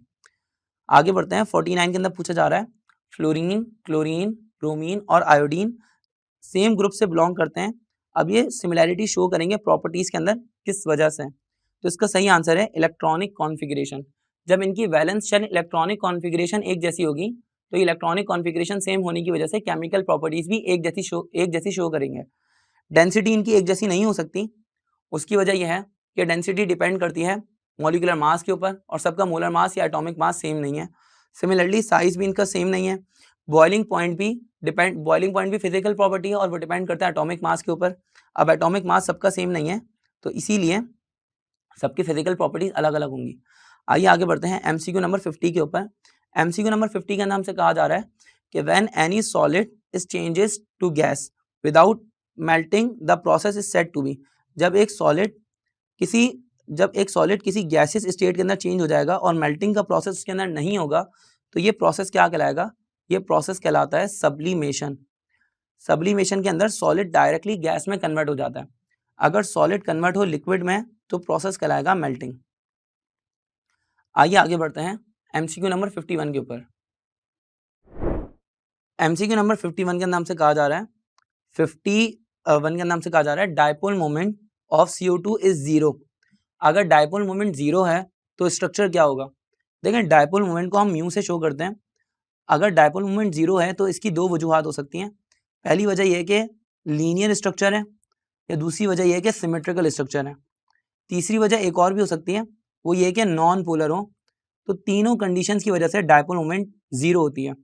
अब अगर उसके स्ट्रक्चर के बारे में बात कर रहे हैं तो स्ट्रक्चर हो जाएगा उसका लीनियर। सिमेट्रिकल भी स्ट्रक्चर आप लेकर आ सकते हैं, लेकिन सिमेट्रिकल स्ट्रक्चर होता है जब उसको रोटेट किया जाए उसी के एक्सिस में तो कोई फर्क ना महसूस हो, जैसे कि CH4 के अंदर ये सिमेट्रिकल स्ट्रक्चर कहलाता है। ये लीनियर स्ट्रक्चर नहीं है लेकिन ये सिमेट्रिकल स्ट्रक्चर है। जबकि अगर कार्बन डाइऑक्साइड की बात की जाएगी तो कार्बन डाइऑक्साइड के अंदर लीनियर स्ट्रक्चर होता है, तो इसीलिए इसकी डायपोल मोमेंट जीरो है। आइए आगे बढ़ते हैं 52 के नाम से कहा जा रहा है main constituent of petrol is. Petrol का मेन कॉन्स्टिट्यूएंट यानी पेट्रोल किन चीज़ों से सबसे ज़्यादा मिलकर बनता है, तो वो क्या चीज़ है? मीथेन, ब्यूटेन, हेक्सेन या ऑक्टेन। पेट्रोल जो होता है वो मिक्सचर होता है हेक्सेन का और हेप्टेन का, तो सही आंसर हो जाएगा ऑप्शन सी हेक्सेन। आइए आगे बढ़ते हैं 53 में। 53 का नाम से कहा जा रहा है in exothermic reaction heat is. Exothermic reaction के अंदर हीट एब्जॉर्ब होती है या रिलीज होती है, या taken in by the reaction यानी रिएक्शन के अंदर जाती है, या नन ऑफ दीज। तो इसका सही आंसर है रिलीज्ड। ये तो बहुत ही आसान MCQ था। आइए आगे बढ़ते हैं MCQ नंबर 54 के अंदर हमसे पूछा जा रहा है which of the following is water gas. इसमें वाटर गैस क्या चीज़ है, तो वाटर गैस का फॉर्मूला होता है, वाटर गैस मिक्सचर होती है कार्बन मोनोऑक्साइड का और हाइड्रोजन गैस का। तो सही आंसर हो जाएगा CO+H2 option B. MCQ number 55 के अंदर हमसे कहा जा रहा है what is amount of what is the amount required for 1 molar NaOH to prepare 1 litre of solution. Sodium hydroxide का कितना मास रिक्वायर्ड है अगर हमने सोडियम हाइड्रोक्साइड की मोलैरिटी 1 मोलर रखनी है और एक सोल्यूशन प्रिपेयर करना है जिस सोल्यूशन के अंदर सॉल्वेंट की तादाद हो 1 लीटर। ये बहुत आसान है, इसका सही आंसर हो जाएगा 40 ग्राम्स। इसको कैसे किया कि आप नंबर ऑफ मोल्स निकाल लीजिए। नंबर ऑफ मोल्स निकालने का फॉर्मूला होता है मास अपॉन मोलर मास। क्योंकि देखिए मोलैरिटी 1 है, मोलैरिटी है हमारे पास 1 और वॉल्यूम भी 1 है, तो बहुत आसानी से आप इसके नंबर ऑफ मोल्स से इसको कैलकुलेट कर लें। मास जो निकलेगा 1 मोल का वही यहाँ पे सही आंसर हो जाएगा। तो नंबर ऑफ मोल्स की जगह पे आपने रखा 1, मास की जगह पे आपने रखा m और मोलर मास आपने सोडियम हाइड्रोक्साइड का रख लिया 40, तो हो जाएगा m = 40 gram. Option A is the right answer. अब एमसीक्यू नंबर 56 पर बढ़ते हैं। तो एमसीक्यू नंबर 56 के अंदर कहा जा रहा है volume of gas is proportional to number of molecules present. जो गैस का वॉल्यूम होता है वो डायरेक्टली प्रोपोर्शनल होता है कि कितने मॉलिक्यूल्स, कितने नंबर ऑफ मॉलिक्यूल्स उसके अंदर मौजूद हैं। तो इसका सही आंसर, ये किसकी स्टेटमेंट है, ये स्टेटमेंट है एवोगाड्रोस लॉ की। देखिए एवोगाड्रोस लॉ के अंदर वॉल्यूम डायरेक्टली प्रोपोर्शनल होता है नंबर ऑफ मोल्स के या वॉल्यूम डायरेक्टली प्रोपोर्शनल होता है नंबर ऑफ मॉलिक्यूल्स के, ये कहा गया है।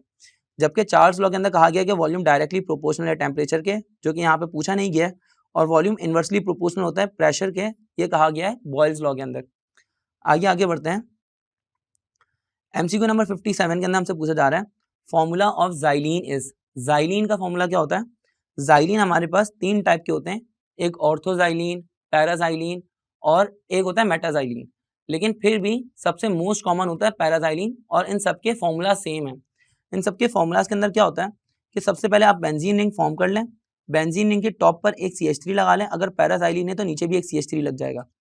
अब टोटल कार्बन को काउंट कर लें तो हमारे पास कार्बन बेंजीन रिंग के हो गए 6 कार्बन ये, और उसके बाद एक कार्बन टॉप पे लगा हुआ है, एक कार्बन नीचे बॉटम पे लगा हुआ है, तो टोटल कार्बन हो जाएंगे 8।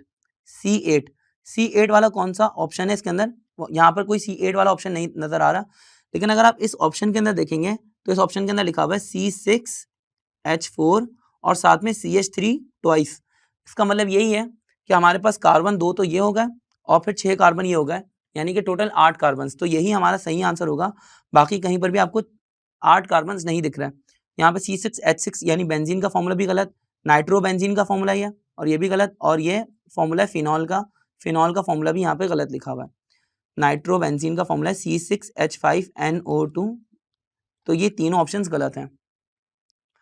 एमसीक्यू नंबर 58 के अंदर हमसे कहा जा रहा है the lowest energy level which of electron can have, कि लोएस्ट एनर्जी शेल जो कि एक इलेक्ट्रॉन के पास हो सकता है, या इलेक्ट्रॉन सबसे लोएस्ट एनर्जी शेल के अंदर हो सकता है, वो लोएस्ट एनर्जी शेल कौन सा है। इसका सही आंसर है के शेल। न्यूक्लियस के सबसे करीब के शेल होता है और जितना न्यूक्लियस के करीब होगा उतनी उसकी एनर्जी कम होगी, फिर उसके बाद जो न्यूक्लियस से दूर होता जाएगा उस शेल की एनर्जी बढ़ती चली जाएगी। तो K shell is the right answer. अब आइए बढ़ते हैं एमसीक्यू नंबर 59 के ऊपर। एमसीक्यू नंबर 59 के अंदर पूछा जा रहा है कि सल्फ्यूरिक एसिड का सोल्यूशन है, उसके अंदर 80% बाय वेट सल्फ्यूरिक एसिड है और इसकी स्पेसिफिक ग्रेविटी है 1.73। अब उसकी नॉर्मेलिटी पूछी जा रही थी, तो इसकी नॉर्मेलिटी क्या होगी ये हमें बताना है।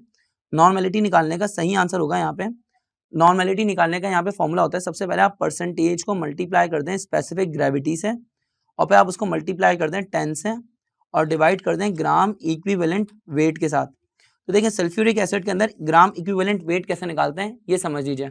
सल्फ्यूरिक एसिड का मास होगा, मोलर मास होगा 98, लेकिन सल्फ्यूरिक एसिड के अंदर H+ आइंस की तादाद है 2, तो 2H+ आइंस इसके अंदर शामिल है, तो इसकी एसिडिटी 2 हो गई। अब अगर इसकी एसिडिटी 2 हो गई तो 98 को 2 से डिवाइड कर दें, ये बन जाएगा 49, तो इसका ग्राम इक्विवेलेंट वेट हो जाएगा 49।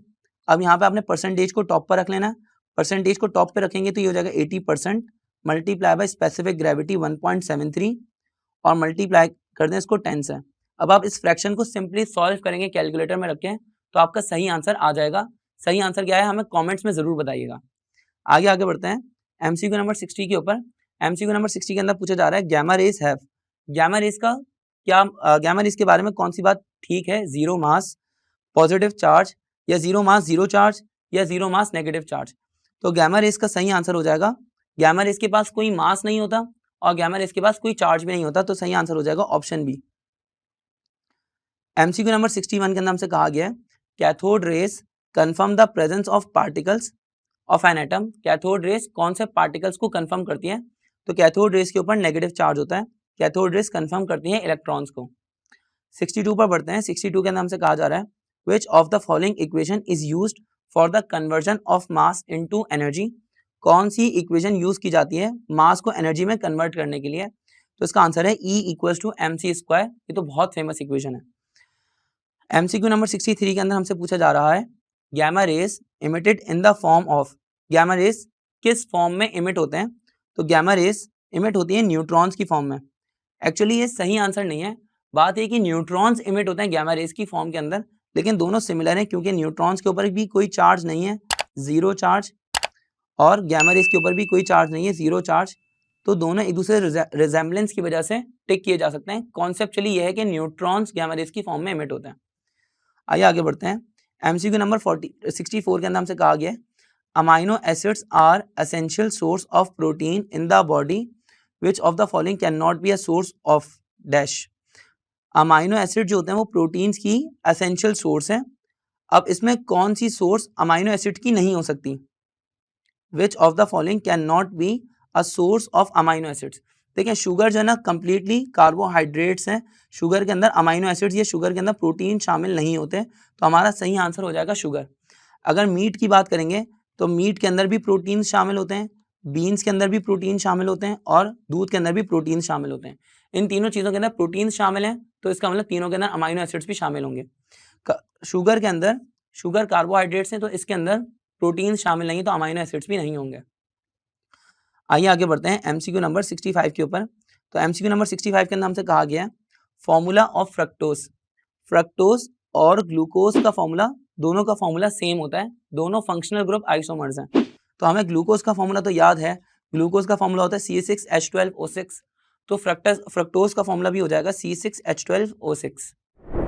एमसीक्यू नंबर 66 के अंदर हमसे पूछा जा रहा है which of the following is the most active element. इसमें सबसे मोस्ट एक्टिव एलिमेंट कौन सा है?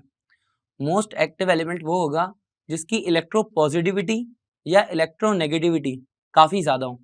देखिए यहाँ पे फ्लोरीन की इलेक्ट्रोनेगेटिविटी सबसे ज़्यादा है, तो इसकी इलेक्ट्रोनेगेटिविटी सबसे ज़्यादा होने की वजह से ही हमारा सही आंसर होगा।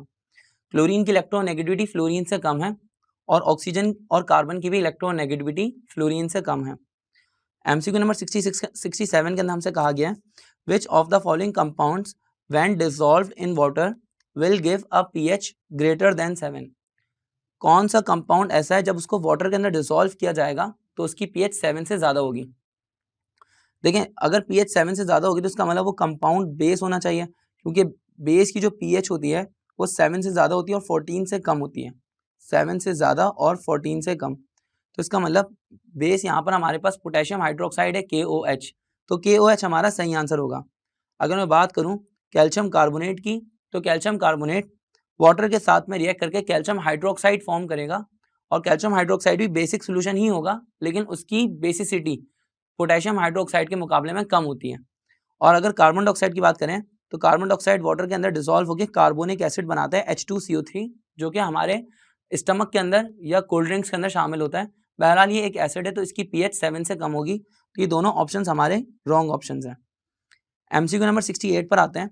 एमसीक्यू नंबर 68 में पूछ रहे हैं which particle in the nucleus has the same charge as charge of electron with opposite sign and having 1836 times mass of electron. वो पार्टिकल जो न्यूक्लियस के अंदर शामिल है, न्यूक्लियस के अंदर मौजूद है, और उसका चार्ज और इलेक्ट्रॉन का चार्ज बराबर है। इसका मतलब कि इलेक्ट्रॉन और प्रोटॉन दोनों के चार्जेस बराबर होते हैं, तो दोनों के बारे में बात की जा रही है।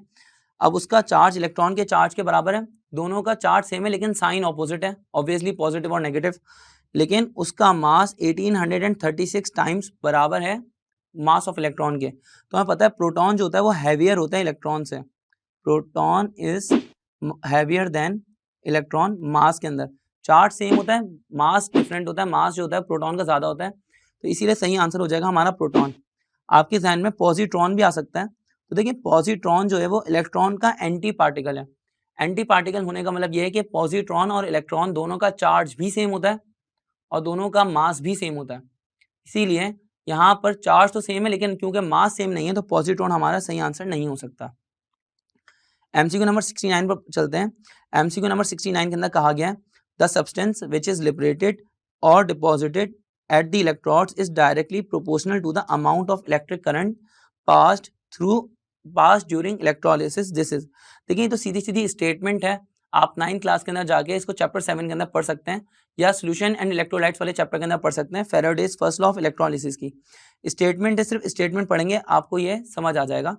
आइए आगे बढ़ते हैं। 70 के अंदर फ्लोरीन, क्लोरीन, ब्रोमीन और आयोडीन रिजेंबल करते हैं एक दूसरे से, किस वजह से? देखो फ्लोरीन, क्लोरीन, ब्रोमीन और आयोडीन ये चारों बिलोंग करते हैं ग्रुप 7A से, और ग्रुप 7A का मतलब यह है कि इनके पास 7 वैलेंस इलेक्ट्रॉन्स होंगे। इनकी वैलेंस शेल इलेक्ट्रॉनिक कॉन्फ़िगरेशन बिल्कुल सिमिलर होगी, इसलिए सही आंसर हो जाएगा option B, valence electron. Option A के अंदर इलेक्ट्रॉनिक कॉन्फ़िगरेशन लिखा हुआ है, जस्ट इलेक्ट्रॉनिक कॉन्फ़िगरेशन, तो चारों की इलेक्ट्रॉनिक कॉन्फ़िगरेशन डिफरेंट होती है। लेकिन अगर ऑप्शन में वैलेंस इलेक्ट्रॉन ना लिखा होता तो हमें मजबूरन इलेक्ट्रॉनिक कॉन्फ़िगरेशन पे टिक करना पड़ता है, क्योंकि वही फिर सही आंसर बनता है। एटॉमिक साइज और रिएक्टिविटी ये दोनों गलत ऑप्शंस हैं। अब एमसीक्यू नंबर 71 पर बढ़ते हैं। एमसीक्यू नंबर 71 के अंदर हमसे कहा गया है what is the required volume of 0.1 molar NaOH to neutralize 2 millilitre of 0.5 molar H2SO4। बोले हमारे पास दो सॉल्यूशंस हैं, एक है सल्फ्यूरिक एसिड का और एक है सोडियम हाइड्रोक्साइड का। जो सल्फ्यूरिक एसिड का सॉल्यूशन है उसकी मोलैरिटी है 0.5 और सल्फ्यूरिक एसिड का वॉल्यूम है 2 ml। अब सोडियम हाइड्रोक्साइड की मोलैरिटी है 0.1 और इसका वॉल्यूम हमें फाइंड आउट करना है, तो इसका वॉल्यूम हमें फाइंड आउट करना है। फॉर्मूला बहुत सिंपल है, M1V1 इक्वल्स टू M2V2 करके सॉल्व कर सकते हैं। अब M1 लेट से आपने 1 ले लिया सल्फ्यूरिक एसिड के लिए और 2 ले लिया आपने सोडियम हाइड्रोक्साइड के लिए, तो यहाँ पर क्या हो जाएगा कि M1 की जगह पर आएगा 0.5 और वॉल्यूम V1 की जगह पर आएगा 2 ml। M2 की जगह पे आपने सोडियम हाइड्रोक्साइड का वॉल्यूम लिखा की मोलैरिटी रखी 0.1 और इसका वॉल्यूम निकाला आपने V2। अब देखें आप इस फ्रैक्शन को कैलकुलेट करेंगे सीधा सीधा और आपके पास आंसर आ जाएगा। कमेंट सेक्शन में हमें इसका भी आंसर बताइए कि इसका क्या आंसर आया है। एमसीक्यू नंबर 72 पे बढ़ते हैं। एमसीक्यू नंबर 72 के अंदर सेम सवाल किया जा रहा है what is the required volume of, हमें रिक्वायर्ड वॉल्यूम पूछा जा रहा है। NaOH की मोलैरिटी है 0.1 और वॉल्यूम हमें गिवन है एक और सोल्यूशन का, एक सेकेंड, हमसे पूछा जा रहा है what is the required volume of 0.1 ml NaOH to prepare 1000 ml of 0.01 molar solution. हमें रिक्वायर्ड वॉल्यूम पूछ रहे हैं सोडियम हाइड्रोक्साइड का ही। सोडियम हाइड्रोक्साइड की मोलैरिटी पहले बताई हुई है कि 0.1 है और इसकी मोलैरिटी को मैंने यहाँ पे M1 कर लिया और इसका वॉल्यूम कर लिया V1। ये V1 हमें फाइंड आउट करना है। पहले इसी के बारे में बात कर रहे थे कि इसी का वॉल्यूम जब था V2 1000 ml था और इसकी मोलैरिटी थी 0.01 ml 0.01 m, तो उसके हिसाब से कंपेयर करके अब क्या वॉल्यूम होगा ये फाइंड आउट करना है। सेम फॉर्मूला लगेगा M1V1 इक्वल्स टू M2V2, कोई चेंजिंग नहीं है इसके अंदर।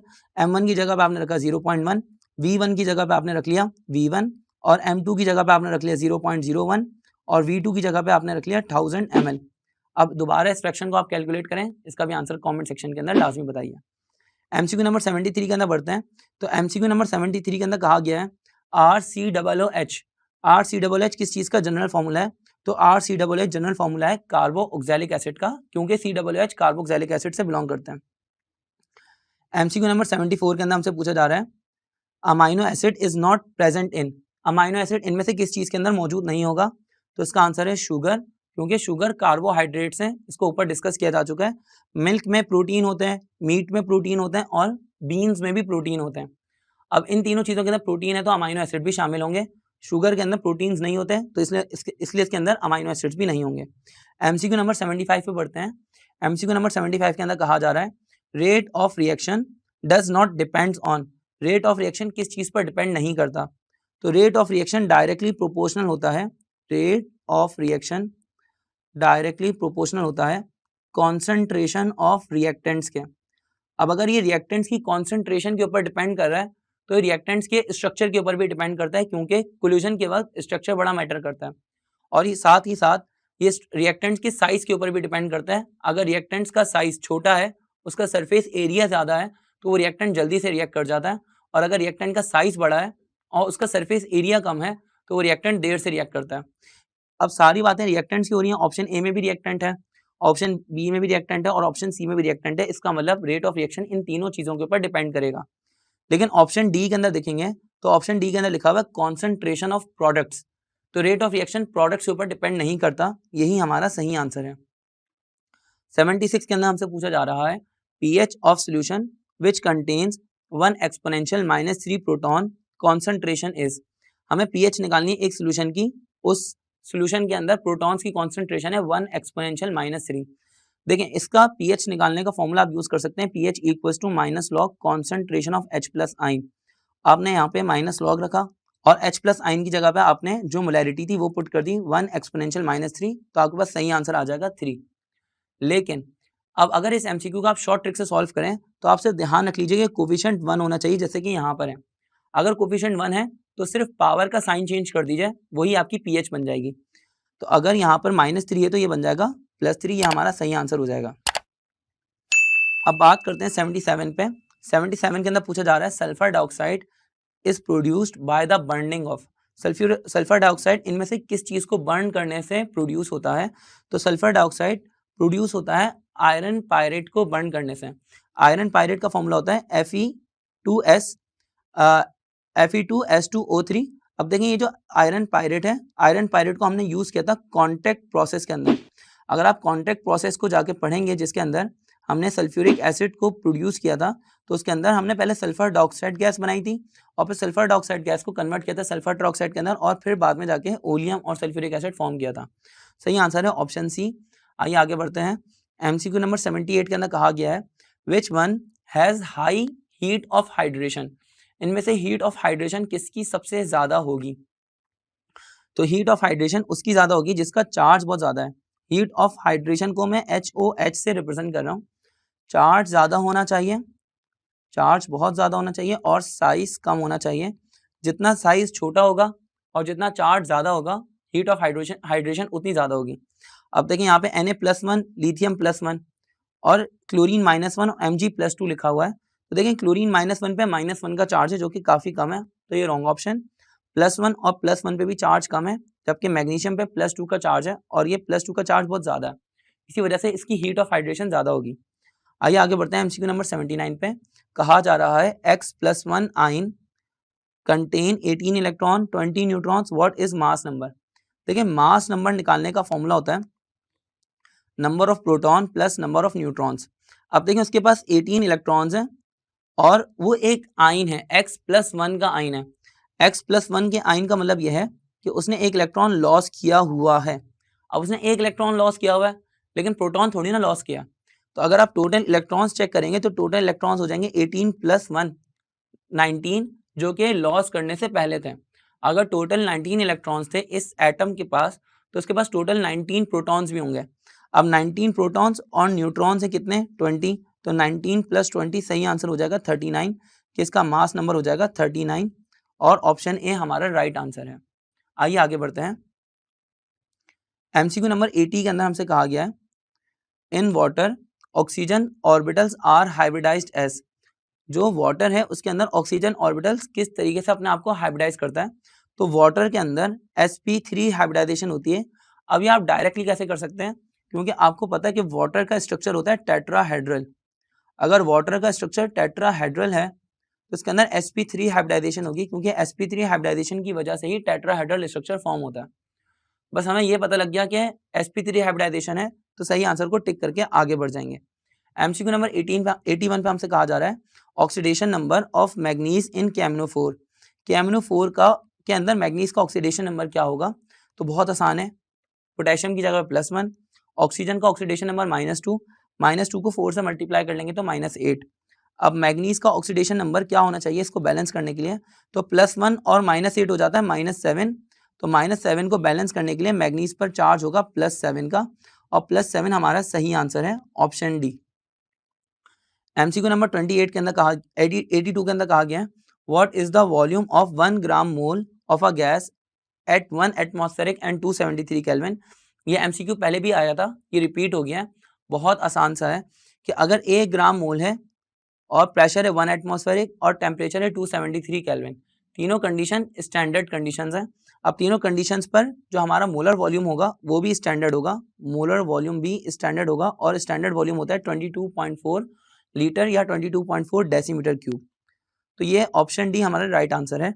एमसीक्यू नंबर 83 के अंदर कहा गया है इन द हाइड्रोलिसिस, हाइड्रोलिसिस के प्रोसेस में पीएच कांस्टेंट रहती है या चेंज हो जाती है, या वाटर फॉर्म होता है या एवोपरेट होता है। तो इसका सही आंसर है पीएच चेंज हो जाती है। आगे बढ़ते हैं। 84 के अंदर हमसे पूछा गया है which one of the following molecule is linear in structure, कौन से मॉलिक्यूल का स्ट्रक्चर जो होगा वो यहाँ पर लीनियर होगा। तो HCN का स्ट्रक्चर यहाँ पर बिल्कुल लीनियर होगा। H का हाइड्रोजन का कार्बन के साथ बॉन्ड होता है सिंगल, फिर कार्बन का नाइट्रोजन के साथ बॉन्ड होता है ट्रिपल कोवेलेंट बॉन्ड, लेकिन ये दोनों बॉन्ड्स होंगे, ये दोनों बॉन्ड्स पाई बॉन्ड्स हो जाएंगे, और ये वाला बॉन्ड पहला बॉन्ड कहलाएगा सिग्मा बॉन्ड, और ये बॉन्ड भी सिग्मा बॉन्ड। तो टोटल 2 सिग्मा बॉन्ड्स हो जाएंगे। इसका मतलब 2 एक्टिव सेट ऑफ इलेक्ट्रॉन है। जब 2 एक्टिव सेट ऑफ इलेक्ट्रॉन है तो हमारे पास स्ट्रक्चर बनेगा डायगोनल या लीनियर, जबकि वाटर का जो स्ट्रक्चर होगा वो हो जाएगा टेट्राहेड्रल, जबकि C2H4 के अंदर जो कार्बन का स्ट्रक्चर होता है वो होता है ट्राइगोनल, और SO2 के अंदर जो स्ट्रक्चर होता है वो होता है टेट्राहेड्रल अगेन, या जिसको बेंट और एंगुलर भी कहा जाता है। सही आंसर है ऑप्शन सी। आइए आगे बढ़ते हैं।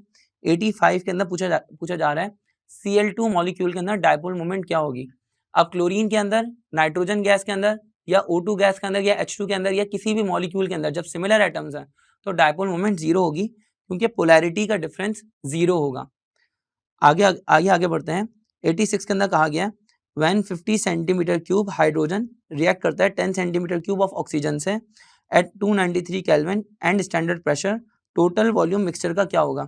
50 सेंटीमीटर क्यूब हाइड्रोजन है और ऑक्सीजन गैस है 10 सेंटीमीटर क्यूब, दोनों का वॉल्यूम टोटल मिला के वैसे तो 60 सेंटीमीटर क्यूब बनता है, लेकिन ये दोनों गैसेस एक दूसरे से रिएक्ट कर जाएंगी। जब हाइड्रोजन गैस और ऑक्सीजन गैस एक दूसरे से रिएक्ट करेंगे तो ये फॉर्म कर लेंगे वाटर, और हमें पता है कि गैस का वॉल्यूम ज़्यादा होता है और लिक्विड वाटर का वॉल्यूम बहुत कम हो जाएगा, तो इसलिए हमारा सही आंसर हो जाएगा कि वॉल्यूम विल बी रिड्यूस्ड। तो सही आंसर है ऑप्शन बी डिक्रीजेस। आगे बढ़ते हैं। एमसीक्यू नंबर 87 के अंदर कहा जा रहा है 4 moles of SO2 are oxidised to SO3, how many moles of oxygen gas are required. तो देखिए SO2 के 4 मोल्स हैं और SO3 के आगे जाके सल्फर ट्राइऑक्साइड गैस फॉर्म हो रही है, हमें ऑक्सीजन गैस के मोल्स फाइंड आउट करने हैं, इक्वेशन को बैलेंस करना है, बैलेंस कर लें। सल्फर के 4 मोल्स हैं, सल्फर 4 हैं, और प्रोडक्ट वाली साइड पे भी सल्फर 4 है, तो सल्फर तो 4 बराबर हैं। ऑक्सीजन की बात करते हैं, ऑक्सीजन 4 3 12, जबकि यहाँ पर ऑक्सीजन की बात करें, यहाँ पर ऑक्सीजन 4 2 8, इसका मतलब 8 + 4 होगा तो जाके 12 बन जाएगा। अब इसको 4 करने के लिए आपको 2O2 करना पड़ेगा, यानी कि 2 मोल्स ऑक्सीजन गैस के रिक्वायर्ड होंगे। तो हमारा सही आंसर हो जाएगा ऑप्शन ए। एमसीक्यू नंबर 88 के अंदर हमसे कहा जा रहा है in gold plating mostly cathode is made up of. Gold plating में कैथोड आमतौर पे किस चीज का बनाया जाता है। देखिए गोल्ड प्लेटिंग में एनोड उसको बनाया जाता है जिसके ऊपर गोल्ड की प्लेटिंग करनी हो, जबकि कैथोड उसको बनाया जाता है जिससे गोल्ड प्लेटिंग करनी हो। तो हमारा सही आंसर हो जाएगा कि गोल्ड को ही कैथोड बनाया जाएगा। आमतौर पे सिल्वर को एनोड बनाया जाता है, या निकल वगैरह को एनोड बनाया जाता है। आगे बढ़ते हैं। 89 के अंदर हमसे पूछा गया है हाइब्रिडाइजेशन मीन्स, हाइब्रिडाइजेशन का मतलब क्या होता है। तो हाइब्रिडाइजेशन का मतलब होता है mixing of atomic orbitals, atomic orbitals को मिक्स करने के प्रोसेस को हम लोग कहते हैं हाइब्रिडाइजेशन। एमसीक्यू नंबर 90 के अंदर हमसे पूछा जा रहा है periodic table contains highest number of this. Periodic table में सबसे ज्यादा क्या चीजें शामिल हैं, मेटल्स, नॉन मेटल्स, या मेटोलॉइड्स वगैरह, या सेमी मेटल्स। तो देखिए पीरियोडिक टेबल में सबसे ज्यादा शामिल है मेटल्स, मेटोलॉइड सिर्फ 4 हैं, और नॉन मेटल्स 19 या 17 हैं, जो कि तादाद में काफी कम है। आगे बढ़ते हैं एमसीक्यू नंबर 91 के ऊपर। 91 के अंदर कहा जा रहा है starch is a polymer of. Starch इसमें से किस चीज का पॉलीमर है, तो स्टार्च पॉलीमर है ग्लूकोज का। 92 के अंदर कहा गया है आइसोमर्स मस्ट हैव। आइसोमर्स के पास क्या चीज कॉमन होनी चाहिए, तो आइसोमर्स के पास मॉलिक्यूलर फॉर्मूला सेम होना चाहिए। Isomers must have same, isomers के पास क्या चीज सेम होनी चाहिए, तो आइसोमर्स के पास मॉलिक्यूलर फॉर्मूला सेम होना चाहिए, उनका स्ट्रक्चरल फॉर्मूला डिफरेंट होता है। 93 के अंदर हमसे पूछा जा रहा है electrons of the following substances act as nucleophile, कि इनमें जो इलेक्ट्रॉन्स हैं इन सब्सटेंसेस के वो न्यूक्लियोफाइल के तौर पर एक्ट करेंगे, बेंजीन या इथेन या बोथ या नन ऑफ दीज। देखिए अगर बेंजीन की बात करेंगे तो बेंजीन के अंदर जो कार्बन है वो न्यूक्लियोफाइल के तौर पे एक्ट करता है और उसके साथ जो हाइड्रोजन होता है वो इलेक्ट्रोफाइल के तौर पे बिहेव करता है। सिमिलरली अगर हम इथेन की बात करेंगे तो इथेन के अंदर भी C2H6 लिखा हुआ है। ये जो कार्बन है ये कार्बन न्यूक्लियोफाइल के तौर पे बिहेव करता है और हाइड्रोजन जो वो इलेक्ट्रोफाइल के तौर पे बिहेव करता है। इसका मतलब दोनों के कार्बन न्यूक्लियोफाइल के तौर पे बिहेव कर रहे हैं, तो सही आंसर हो जाएगा बोथ। 94 पर बढ़ते हैं। 94 के अंदर कहा गया है at which temperature motion of molecules ceases. कौन से टेम्परेचर पे गैसेस के मॉलिक्यूल्स का मोशन रुक जाता है, सीज हो जाता है। तो इसका सही आंसर है -273 डिग्री सेंटीग्रेड और -273 डिग्री सेंटीग्रेड बराबर होता है 0 केल्विन के। ये ओके नहीं लिखा हुआ, ये 0 केल्विन लिखा हुआ है। 0 केल्विन मतलब जहां पर सारी गैसेस लिक्विफाई हो जाती हैं और इस मौके पर गैसेस का जो मोशन होता है वो रुक जाता है। आगे बढ़ते हैं एमसीक्यू नंबर 95 पे। तो 95 के अंदर हमें कहा गया है इन बीटा नेगेटिव डीके यानी नेगेटिव बीटा पार्टिकल डीके हो रहा है एक एलिमेंट के अंदर से, तो मास नंबर डिक्रीज हो जाएगा बाय 1 या इंक्रीज हो जाएगा बाय 1 या डिक्रीज हो जाएगा बाय 2 या remain same, mass number same रहेगा। देखें बीटा का ताल्लुक, बीटा के ऊपर नेगेटिव चार्ज मौजूद है, बीटा माइनस का ताल्लुक होता है एटॉमिक नंबर से। अगर नेगेटिव बीटा पार्टिकल इमिट हो रहा है, नेगेटिव बीटा पार्टिकल इमिट होने की वजह से जो एटॉमिक नंबर होता है वो इंक्रीज हो जाता है बाय 1, जबकि अगर पॉजिटिव बीटा पार्टिकल इमिट हो रहा है तो इसका एटॉमिक नंबर डिक्रीज हो जाएगा, एटॉमिक नंबर डिक्रीजेस बाय 1। जब एटॉमिक नंबर बढ़ेगा तो मास नंबर भी बढ़ेगा, तो इसलिए सही आंसर हो जाएगा कि अगर बीटा का नेगेटिव पार्टिकल डिके हो रहा है तो एटॉमिक नंबर 1 बढ़ रहा है तो उसका मास नंबर भी 1 बढ़ जाएगा। आगे बढ़ते हैं एमसीक्यू नंबर 96 पे हमसे पूछा जा रहा है shape of orbital is predicted by. Shape of orbital इनमें से किस चीज से प्रिडिक्ट की जाती है। शेप ऑफ ऑर्बिटल डिपेंड करती है एजीमुथल क्वांटम नंबर के ऊपर और एजीमुथल क्वांटम नंबर हमारा सही आंसर होगा।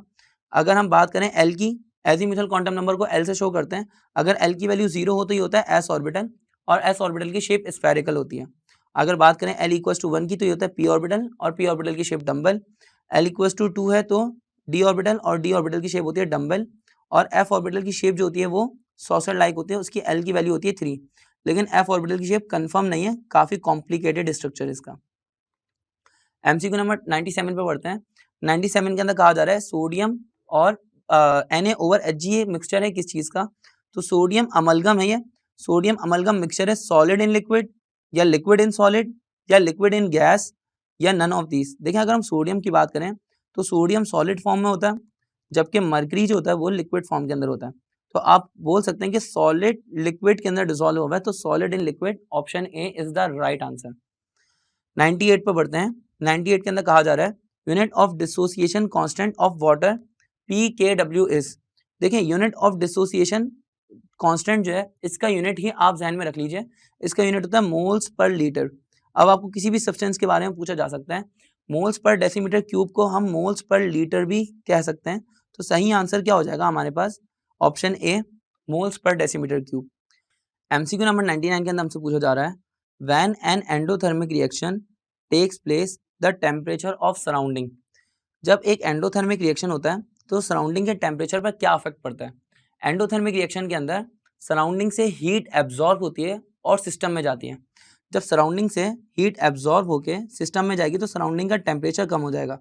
सराउंडिंग से हीट एब्जॉर्ब होके सिस्टम में जाएगी तो सिस्टम का टेम्परेचर या सिस्टम का हीट कंटेंट बढ़ जाएगा, जबकि सराउंडिंग का टेम्परेचर कम हो जाएगा या सराउंडिंग का हीट कंटेंट कम हो जाएगा। तो सही आंसर हो जाएगा कि temperature of surrounding decreases. MCQ number 100 में हमसे पूछा जा रहा है what is the best reducing agent. Reducing agent वो होता है जो सामने वाले को रिडक्शन करवाए, यानी कि हाइड्रोजन गेन करवाए, H+ आइन गेन करवाए।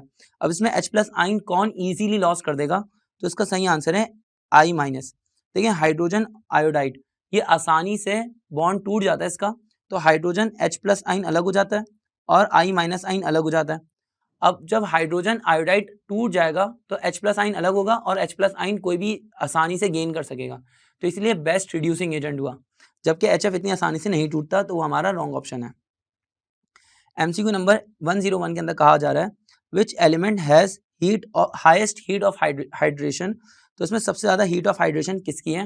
इसको भी हमने डिस्कस किया था कि हीट ऑफ हाइड्रेशन में चार्ज ज़्यादा होना चाहिए और साइज छोटा होना चाहिए।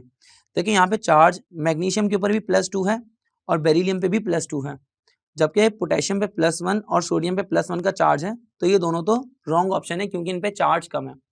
बेरिलियम और मैग्नीशियम में साइज देखते हैं किसका छोटा है, तो बेरिलियम का साइज छोटा होता है क्योंकि वो ग्रुप के टॉप पर आता है। इसका साइज छोटा है और चार्ज ज़्यादा है, तो इसीलिए ये हमारा सही आंसर होगा। मैग्नीशियम यहाँ पर रॉन्ग ऑप्शन हो जाएगा। अगर हम बात करते हैं एमसीक्यू नंबर 102 की, तो bleaching powder can be prepared by passing chlorine with. Bleaching powder कैसे बनाया जा सकता है? जब क्लोरीन गैस को किसके साथ में रिएक्ट करवाया जाए, तो क्लोरीन गैस को रिएक्ट करवाएं कैल्शियम हाइड्रोक्साइड के साथ, तो हमारे पास ब्लीचिंग पाउडर फॉर्म होगा। अब ये रिएक्शन कौन सा था? ये रिएक्शन था हेज़न-क्लेवर प्रोसेस। 103 के अंदर कहा गया है sp3 hybridisation has. sp3 hybridisation में कौन सी ज्योमेट्री होती है? तो sp3 हाइब्रिडाइजेशन के अंदर टेट्राहेड्रल ज्योमेट्री होती है। लीनियर ज्योमेट्री होती है sp के अंदर और ट्राइगोनल ज्योमेट्री होती है sp2 के अंदर। एमसीक्यू नंबर 104 के अंदर कहा गया है solubility of ionic compound is high in. Ionic compounds की सॉल्युबिलिटी किस चीज के अंदर ज्यादा होती है? तो आयोनिक कंपाउंड्स की सॉल्युबिलिटी ज्यादा होती है पोलर सॉल्वेंट्स में, क्योंकि आयोनिक कंपाउंड्स की पोलैरिटी ज्यादा है, तो वो वाटर जैसे सॉल्वेंट्स में, जैसे वाटर की पोलैरिटी भी ज्यादा है, तो इसलिए आयोनिक कंपाउंड्स बड़ी इजीली पोलर सॉल्वेंट्स में डिसॉल्व हो जाते हैं। ईथर ऑर्गेनिक सॉल्वेंट है, नॉन पोलर है, तो इसके अंदर आयोनिक कंपाउंड्स डिसॉल्व नहीं होते हैं। सिमिलरली बेंजीन और non polar solvents. MCQ number 105 के अंदर हमसे कहा जा रहा है molecular formula of butane is. Butane का मॉलिक्यूलर फॉर्मूला क्या होता है? तो ब्यूटेन का मॉलिक्यूलर फॉर्मूला होता है C4H10। एमसीक्यू नंबर 106 के अंदर हमसे कहा जा रहा है German silver is an alloy of. German silver सिर्फ नाम का सिल्वर है, इसके अंदर सिल्वर नहीं होता। जर्मन सिल्वर के अंदर निकेल, कॉपर और जिंक शामिल होता है, तो इसलिए सही आंसर हो जाएगा all of these. 107 energy of activation is lowered bye.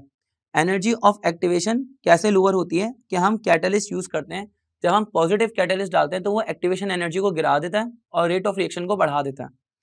108 पे बात करें तो मोस्ट कॉमन गैस एटमॉस्फेयर में कौन सी है? तो ये बात तो सबको पता है, नाइट्रोजन गैस। 109 के अंदर हमसे कहा गया है when Grignard reagent reacts with carbon dioxide one product is obtained. देखें जब ग्रिग्नॉर्ड रिएजेंट को कार्बन डाइऑक्साइड के साथ में रिएक्ट करते हैं तो हमारे पास कार्बन डाइऑक्साइड के साथ रिएक्ट करवाने के बाद हमारे पास आगे जाके बनता है कार्बोक्सिलिक एसिड। तो जो भी कार्बोक्सिलिक एसिड होगा वो हमारे पास सही आंसर होगा। अब यहाँ पे प्रोपेन मौजूद है और मिथानोइक एसिड मौजूद है और इथानोइक एसिड मौजूद है, तो हमारे पास दोनों ही आंसर्स पॉसिबल हैं। इसका सही आंसर होना चाहिए था both A and B. Both A and B इसलिए क्योंकि अगर आपने मिथाइल मैग्नीशियम आयोडाइड को लिया और इसको कार्बन डाइऑक्साइड के साथ में रिएक्ट करवाया तो इथानोइक एसिड फॉर्म होगा और इस तरह से फिर दूसरे फॉर्म होंगे, तो हमारा सही answer both A and B होगा। 110 पर चलते हैं। एमसीक्यू नंबर 110 के अंदर कहा जा रहा है in alkene molecule number of sigma bond present between carbon atom is. मतलब कार्बन एटम्स के अंदर कार्बन एटम्स पूछ रहे हैं कि कार्बन एटम्स इस एमसीक्यू नंबर 110 के अंदर हमसे पूछा जा रहा है अल्कीन मॉलिक्यूल में नंबर ऑफ सिग्मा बॉन्ड जो कि प्रेजेंट होते हैं कार्बन एटम्स के दरमियान में वो कितने होते हैं। देखिए अगर हम अल्कीन की बात करें तो कार्बन और कार्बन के दरमियान में डबल कोवेलेंट बॉन्ड होगा, तो उसमें पहला सिग्मा बॉन्ड है और बाकी दूसरा पाई बॉन्ड है। अब ये पहला वाला सिग्मा बॉन्ड ही हमारा सही आंसर है कि 1 सिग्मा बॉन्ड यहाँ पर प्रेजेंट होगा। एमसीक्यू नंबर 111 पर चलते हैं। इस एमसीक्यू के अंदर कहा जा रहा है acid catalysed esterification of carboxylic acid which one of the following as its final product। Carboxylic acid की स्टेरिफिकेशन करवाई जा रही है, तो हमारे पास फाइनल प्रोडक्ट क्या फॉर्म होंगी? तो इसका आंसर है ईस्टर। आप ज़्यादा कंफ्यूज ना हो, सिर्फ स्टेरिफिकेशन का वर्ड पढ़ेंगे तो आपको समझ आ जाएगा कि ईस्टर फॉर्म होगा और ईस्टर का फॉर्मूला होता है RCOOR। आइए आगे बढ़ते हैं। नेक्स्ट एमसीक्यू पे हमसे कहा जा रहा है nitrogen present in some fertilizer helps plant. Nitrogen जो कि बहुत सारी फर्टिलाइजर्स के अंदर मौजूद होती है वो प्लांट्स को किस चीज़ में मदद करती है? तो देखिए नाइट्रोजन प्लांट्स को अमाइनो एसिड्स फॉर्म करने में मदद करती है। अब नाइट्रोजन जब अमाइनो एसिड्स बनाने में मदद करती है तो फिर अमाइनो एसिड से बन जाते हैं प्रोटीन्स, और फिर प्रोटीन्स प्लांट्स को ग्रो होने में मदद करते हैं। यानी कि हमारा सही आंसर हो जाएगा यहाँ पर टू प्रोड्यूस प्रोटीन्स। आपको पता है कि बॉडी के अंदर भी, ह्यूमन बॉडी के अंदर भी प्रोटीन्स ही हैं जो कि इंसान के किसी भी बॉडी के हेयर, स्किन या दूसरी चीज़ों को, नेल्स वगैरह को ग्रो करने के लिए ज़रूरी होते हैं। इसी तरह प्लांट्स को ग्रो करने के लिए भी प्रोटीन्स की ज़रूरत पड़ती है। MCQ नंबर 114 पे कहा जा रहा है the least accurate of the volumetric measuring device is. इसमें सबसे लीस्ट एक्यूरेट वॉल्यूम मेजर करने वाली डिवाइस कौन सी है? देखिए, जिसका साइज जितना बड़ा होगा उतना वो लीस्ट एक्यूरेट हो जाएगा, और जिसका साइज जितना छोटा होगा, जिसका बोर होल जितना कम होगा, वो उतना ही ज़्यादा एक्यूरेट होगा। यहाँ पर पिपेट सबसे ज़्यादा मोस्ट हाईली एक्यूरेट डिवाइस है, जो कि पिपेट का, क्योंकि पिपेट का साइज बहुत छोटा होता है तो वो बहुत एक्यूरेट वॉल्यूम बताती है।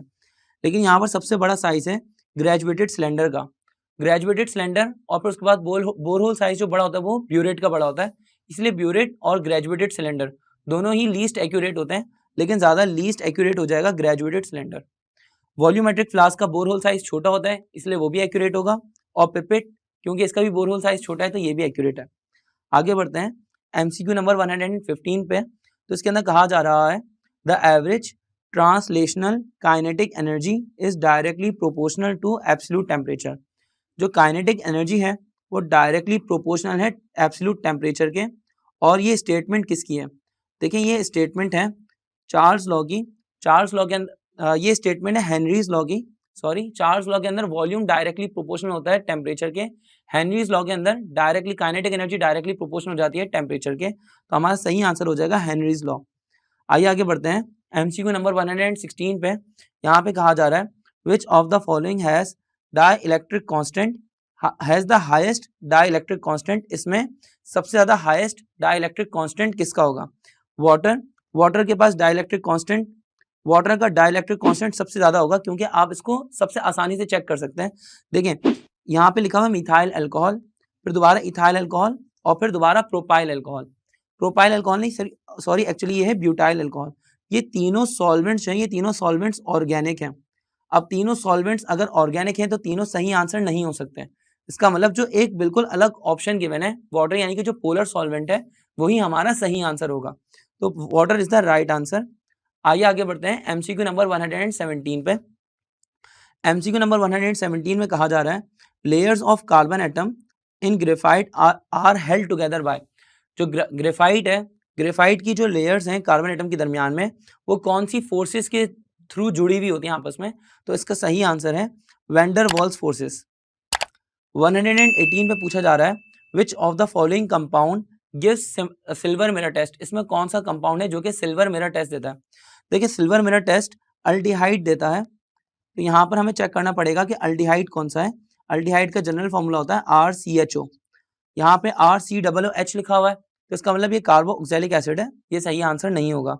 यहाँ पर OH लिखा हुआ है तो इसका मतलब ये अल्कोहल है, और अल्कोहल भी हमारा राइट आंसर नहीं है। जबकि यहाँ पर ऑक्सीजन अकेला लिखा हुआ है और उसकी दोनों साइड्स पर अल्काइल ग्रुप है, तो ये बन जाएगा ईथर, और ईथर भी हमारा सही आंसर नहीं है। जबकि आप ऑप्शन सी पे फोकस करें, यहाँ पे CHO लिखा हुआ है, CHO अल्डिहाइड है, तो अल्डिहाइड हमारा सही आंसर हो जाएगा, क्योंकि यही सिल्वर मिरर टेस्ट देता है। MCQ नंबर 119 पर चलते हैं। इसमें पूछा जा रहा है this molecule is belongs to. ये मॉलिक्यूल किस चीज से बिलोंग करता है? यहाँ पर लिखा हुआ है कार्बन, कार्बन के ऊपर हाइड्रोजन, नीचे अल्काइल ग्रुप, और साथ में COOH, और यहाँ पे अमाइन ग्रुप। देखिए, अमाइन ग्रुप है, NH2 ग्रुप जो है वो अमाइन ग्रुप है, जबकि COOH कार्बोक्सिलिक एसिड ग्रुप है। तो ये एसिड है और यहाँ पे अमाइन ग्रुप है, तो कॉमनली ये कहलाता है अमाइनो एसिड। तो हमारा राइट आंसर हो जाएगा ऑप्शन बी, अमाइनो एसिड। आइए आगे बढ़ते हैं। MCQ नंबर 120 पे हमसे पूछा जा रहा है which of the following is not a polymer. इसमें कौन सी चीज पॉलीमर नहीं है? प्लास्टिक पॉलीमर है, तो ये हमारा रॉन्ग ऑप्शन हो जाएगा। अगर ग्लाइकोजन की बात करेंगे, ग्लाइकोजन भी पॉलीमर है कार्बोहाइड्रेट्स का। और लेट्स से स्टार्च की बात करते हैं तो स्टार्च भी कार्बोहाइड्रेट है और ये एक पॉलीमर है, दोनों पॉलीसैकेराइड्स के अंदर आते हैं। ये दोनों पॉलीसैकेराइड्स कार्बोहाइड्रेट्स हैं, तो ये सब पॉलीमर्स हैं।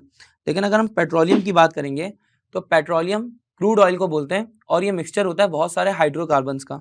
ये पॉलीमर नहीं होता बल्कि ये मिक्सचर होता है बहुत सारे हाइड्रोकार्बन्स का।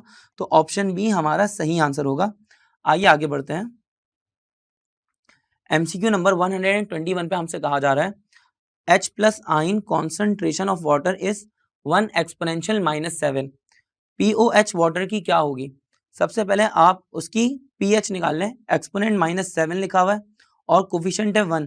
जब कोफिशिएंट 1 होता है तो हम पावर का साइन चेंज कर देते हैं। जैसे हमारे पास -7 है तो pH बन जाएगी +7। अगर POH निकालनी है तो 14 में से 7 को माइनस कर दें तो POH भी 7 ही आएगी। तो हमारा सही आंसर हो जाएगा option B, 7 is the right answer. आगे बढ़ते हैं एमसीक्यू नंबर 122 पे। हमसे यहाँ पर पूछा जा रहा है which class of compounds can be obtained by oxidation of secondary alcohol. जब हम सेकेंडरी अल्कोहल को ऑक्सीडाइज करेंगे तो क्या चीज़ हमारे पास फॉर्म होगी। देखिए, अगर हम अल्कोहल को ऑक्सीडाइज करते हैं, और अल्कोहल से मुराद प्राइमरी अल्कोहल को, अगर हम प्राइमरी अल्कोहल को ऑक्सीडाइज करते हैं तो हमारे पास आगे जाके फॉर्म होता है अल्डिहाइड। और अल्डिहाइड को अगर हम मजीद ऑक्सीडाइज करें तो वो आगे जाके बन जाएगा कार्बोक्सिलिक एसिड। Carboxylic acid. अगर हम सेकेंडरी अल्कोहल की बात करते हैं तो सेकेंडरी अल्कोहल को ऑक्सीडाइज करने पे आगे जाके बनता है कीटोन, और कीटोन को फर्दर ऑक्सीडाइज करने पे आगे जाके फॉर्म हो जाएगा ईस्टर। टर्सरी अल्कोहल की ऑक्सीडेशन नहीं होती। तो हमारा यहाँ पे सही आंसर हो जाएगा कि सेकेंडरी अल्कोहल की ऑक्सीडेशन करवाने पर आगे जाके कंपाउंड फॉर्म होगा कीटोन।